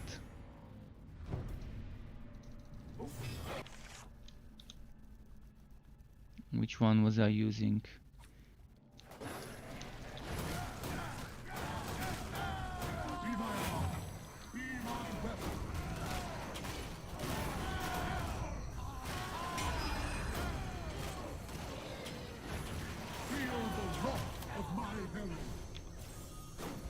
Wait, I missed the chest.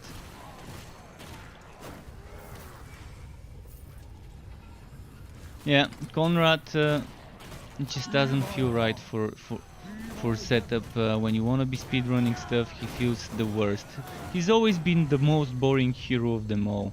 He's had the worst movement mechanics, because break through the ranks feels like tickle the ranks instead of breaking through the ranks. You're slightly nudging them and tickling them.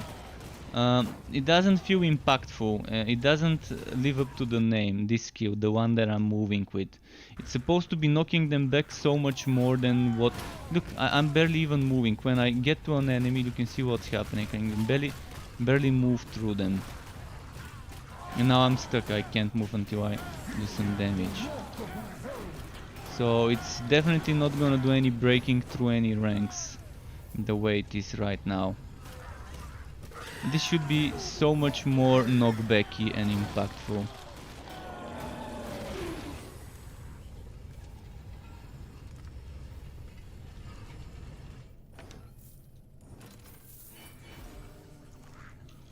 Oh, I didn't kill enough enemies for the third one. Well, I'm not even gonna bother. It's just boring. So at best you're probably not gonna be using Pistolier, but rather be using either the Solon set or the Blazing Herald set for a more speedy run, because the Pistolier just doesn't feel right. I did experiment though, so it was a fun thing to try. Let's go back to something else. Let's go back to Bragi and try and farm some stuff for him. I still can't believe I deleted my Bragi and now I lost so many good items. rolling back to the braggy from the 5th of May, so that's like almost 2 months ago, worth of 2 months of progress made on this hero kind of lost forever.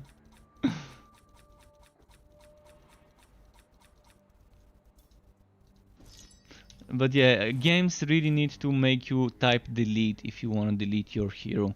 Because just a confirmation, okay, cancel, just won't cut it. You might think you're going into a map and you're clicking OK cancel for going into the map, loading into the game, rather than deleting your hero if you misclick by accident. In fact, the delete button shouldn't be next to the start game. It should be somewhere on a different part of the HUD. So right now, at least I got a Victor's Tribute. It's not perfect, but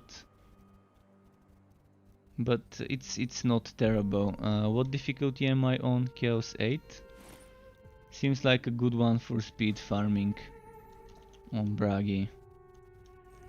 Should I go on Chaos 7 for even faster speed farming? And I'm thinking of going on the... No, never mind. Let's say on this build. I was gonna say go on the Grimnir build, but on Grimnir on Grimnir I've got a laceration setup already made, and until I make it on a build video and text build, I'm gonna keep it as it is, so I don't have to respec. Because I'm not gonna remember everything, and I'm gonna have to figure it out again next time if I change it. I'm not focusing on the damage now, I'm maxing my cooldown from the skills for this one, so I can spam it when it comes to farming easier stuff.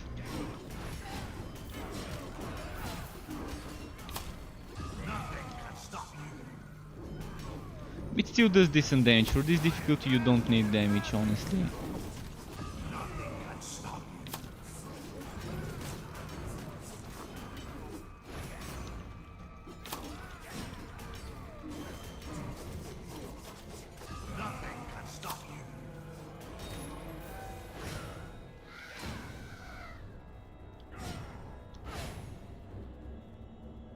Five levels left and you're gonna reach legendary 800. Man, you've been grinding a lot. You've been grinding a lot if you're close to legendary 500. That's definitely a lot of grinding.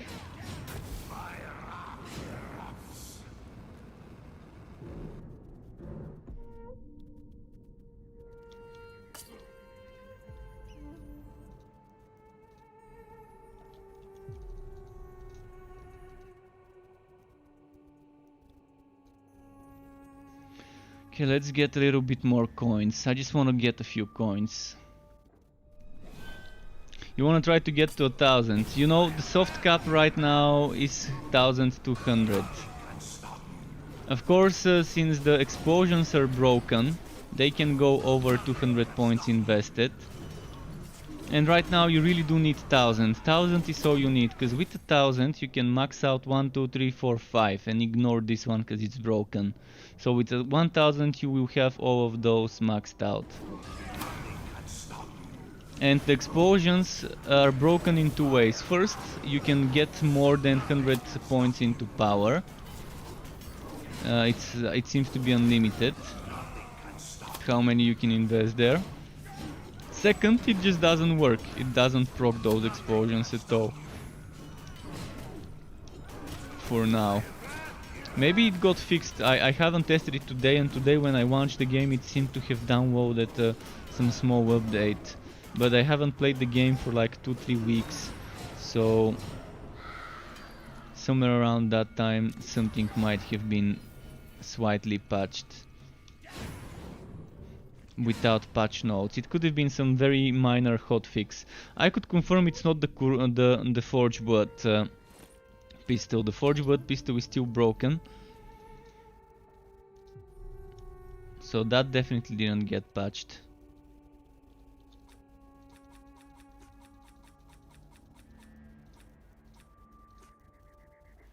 Oh, I need one of those rings because I lost my old one. Damn, I think I had a green one of those before.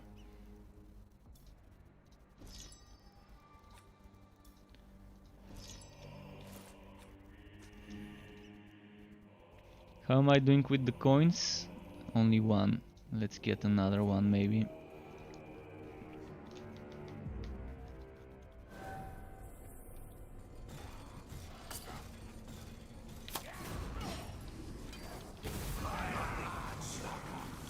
Riposte tax? What do you mean by riposte tax? Is that the grudge holder?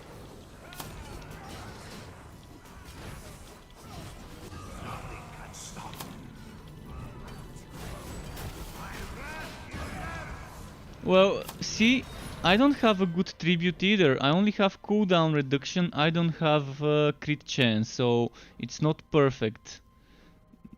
This one is good though. But this one is old. It's only 900 counterattack damage. A new good axe could give you 1800 or no 1600 damage, counterattack damage. So again, it's not perfect, but they're decent. They're definitely decent. This tribute, I got it on my first map after deleting my hero, as you saw just now when I deleted my Bragi by accident. And I got it on the first map I tried running. So, kind of sometimes it's lucky, sometimes it isn't, I guess. I'm still farming for a good tribute with cooldown and crit chance and damage. And preferably counterattack damage. And I lost so many good armors. I lost so many good armors with a good amount of counterattack. Just look at that, 702, 600. So that's old items. This 600 old item. This doesn't even have counterattack damage. And I'm pretty sure all of those here I had replaced with something with good counterattack. The same goes for those here. I've got 600, then 500, then this one doesn't even have counterattack damage. Those were replaced with something better. So I kind of erased 2 months of progress with 2 clicks. 2 clicks is all it takes to erase a couple of months of extra progress on a hero. I mean, I'm so happy that I backed up the heroes back in May. I'm gonna back them up today as well. Alright, I'm probably gonna do a couple of relic hunts and then go have dinner. Let's do Swanesh. I haven't done Swanesh in a long time.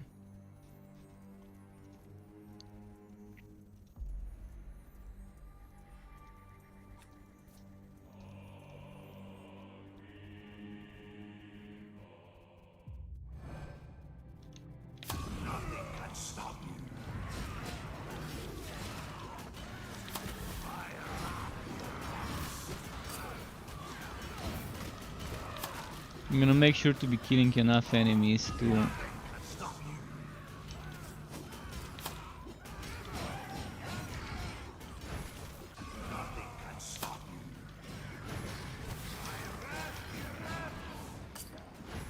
Will it explode? Yeah, I guess it exploded.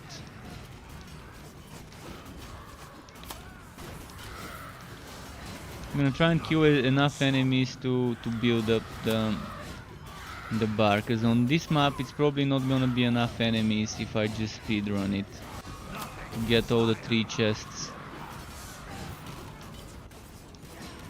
This act really needs a revisit for upgraded relic hunts, because the maps are too small and the amount of enemies, the density is not enough sometimes to get all 3 chests, unless you have demonic portals.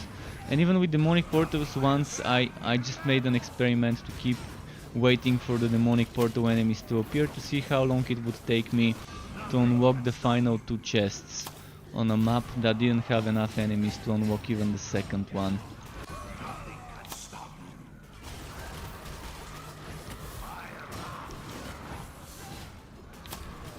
Even if they don't rework the maps, just the spawns, to add more spawns.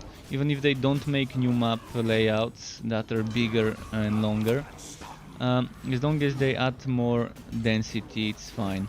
Now I'm kind of stalling for time so I can trigger some demonic portals like this one that just appeared, just so I can get some more spawns.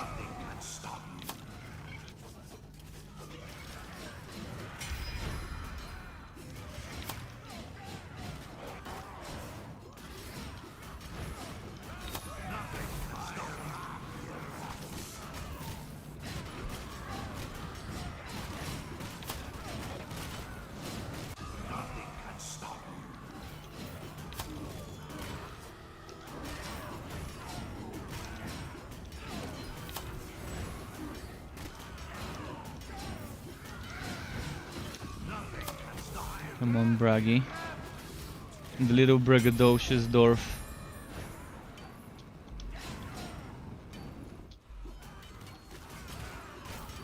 Did you see what happened?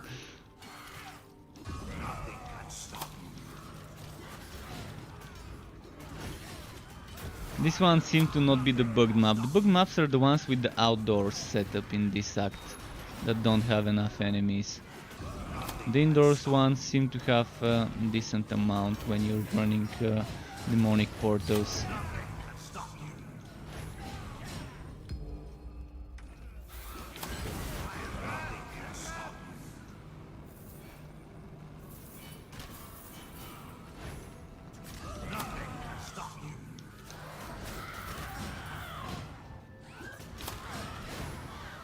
Let's do another one.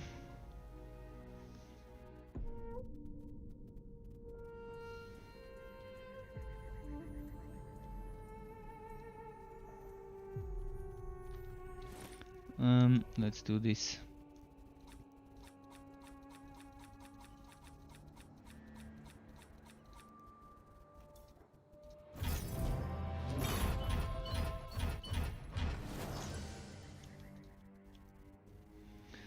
Let's do... what act? I've not done Cinch today. I hate doing Cinch, but let's do it.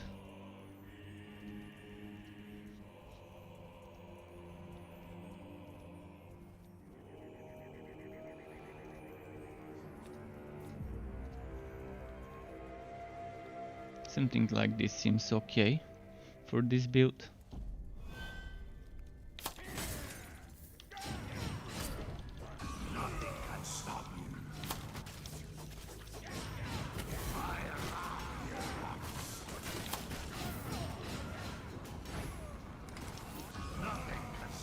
Probably should have killed a few enemies before opening this, so I can get some wood quality before it.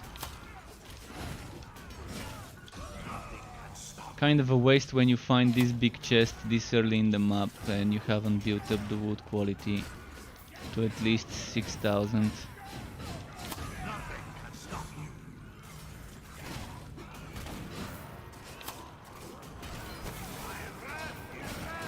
But I'm such a fan of how they rework the relic hunts. Upgraded relic hunts is just such a great idea of giving the people easier way of getting gear. That's not the invasion ranks, the high invasion ranks.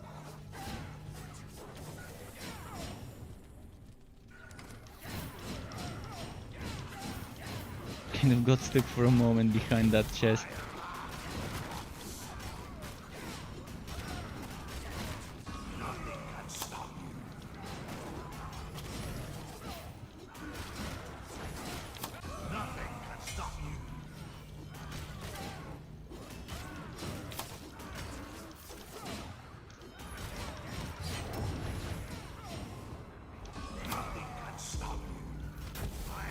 Nice.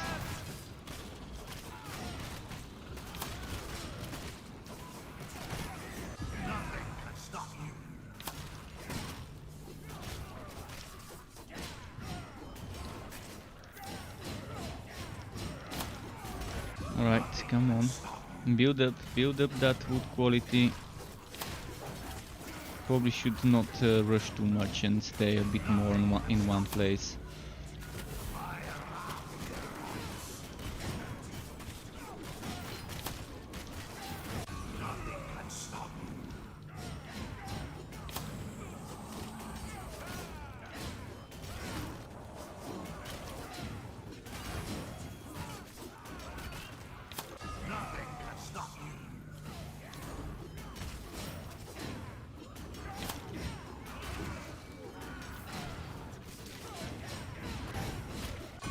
Right, second chest. This might not be a triple chest map unless I find a good density spot. I'm gonna go over here, clear out some enemies.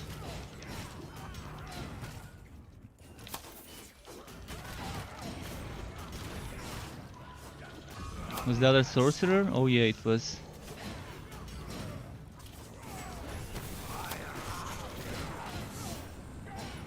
Still find it weird how we're only seeing the names of elite enemies, and before even on the elite, not elite actually, on the bosses. And before we didn't even see the enemies on the bosses, but at least now we can see the enemies of those. I would much rather be able to see the names of at least the champions, those big guys with the big HP bars.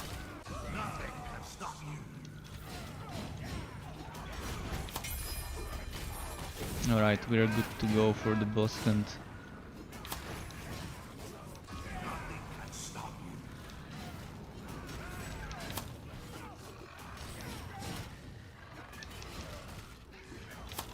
At least they gave us the easy boss that doesn't have some of the annoying spammy skills.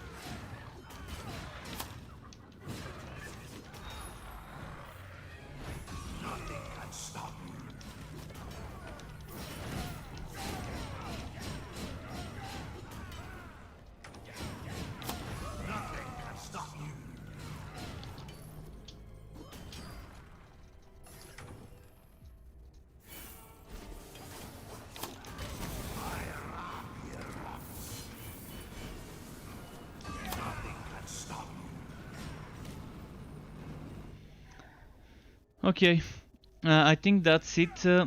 It's 8:14 p.m. so it's time for dinner for me, so I gotta go cook and eat. So there's gonna be more later, but it will be Torchlight 3. So thanks everyone for tuning in. Keep it cool folks, and until next time. Goodbye.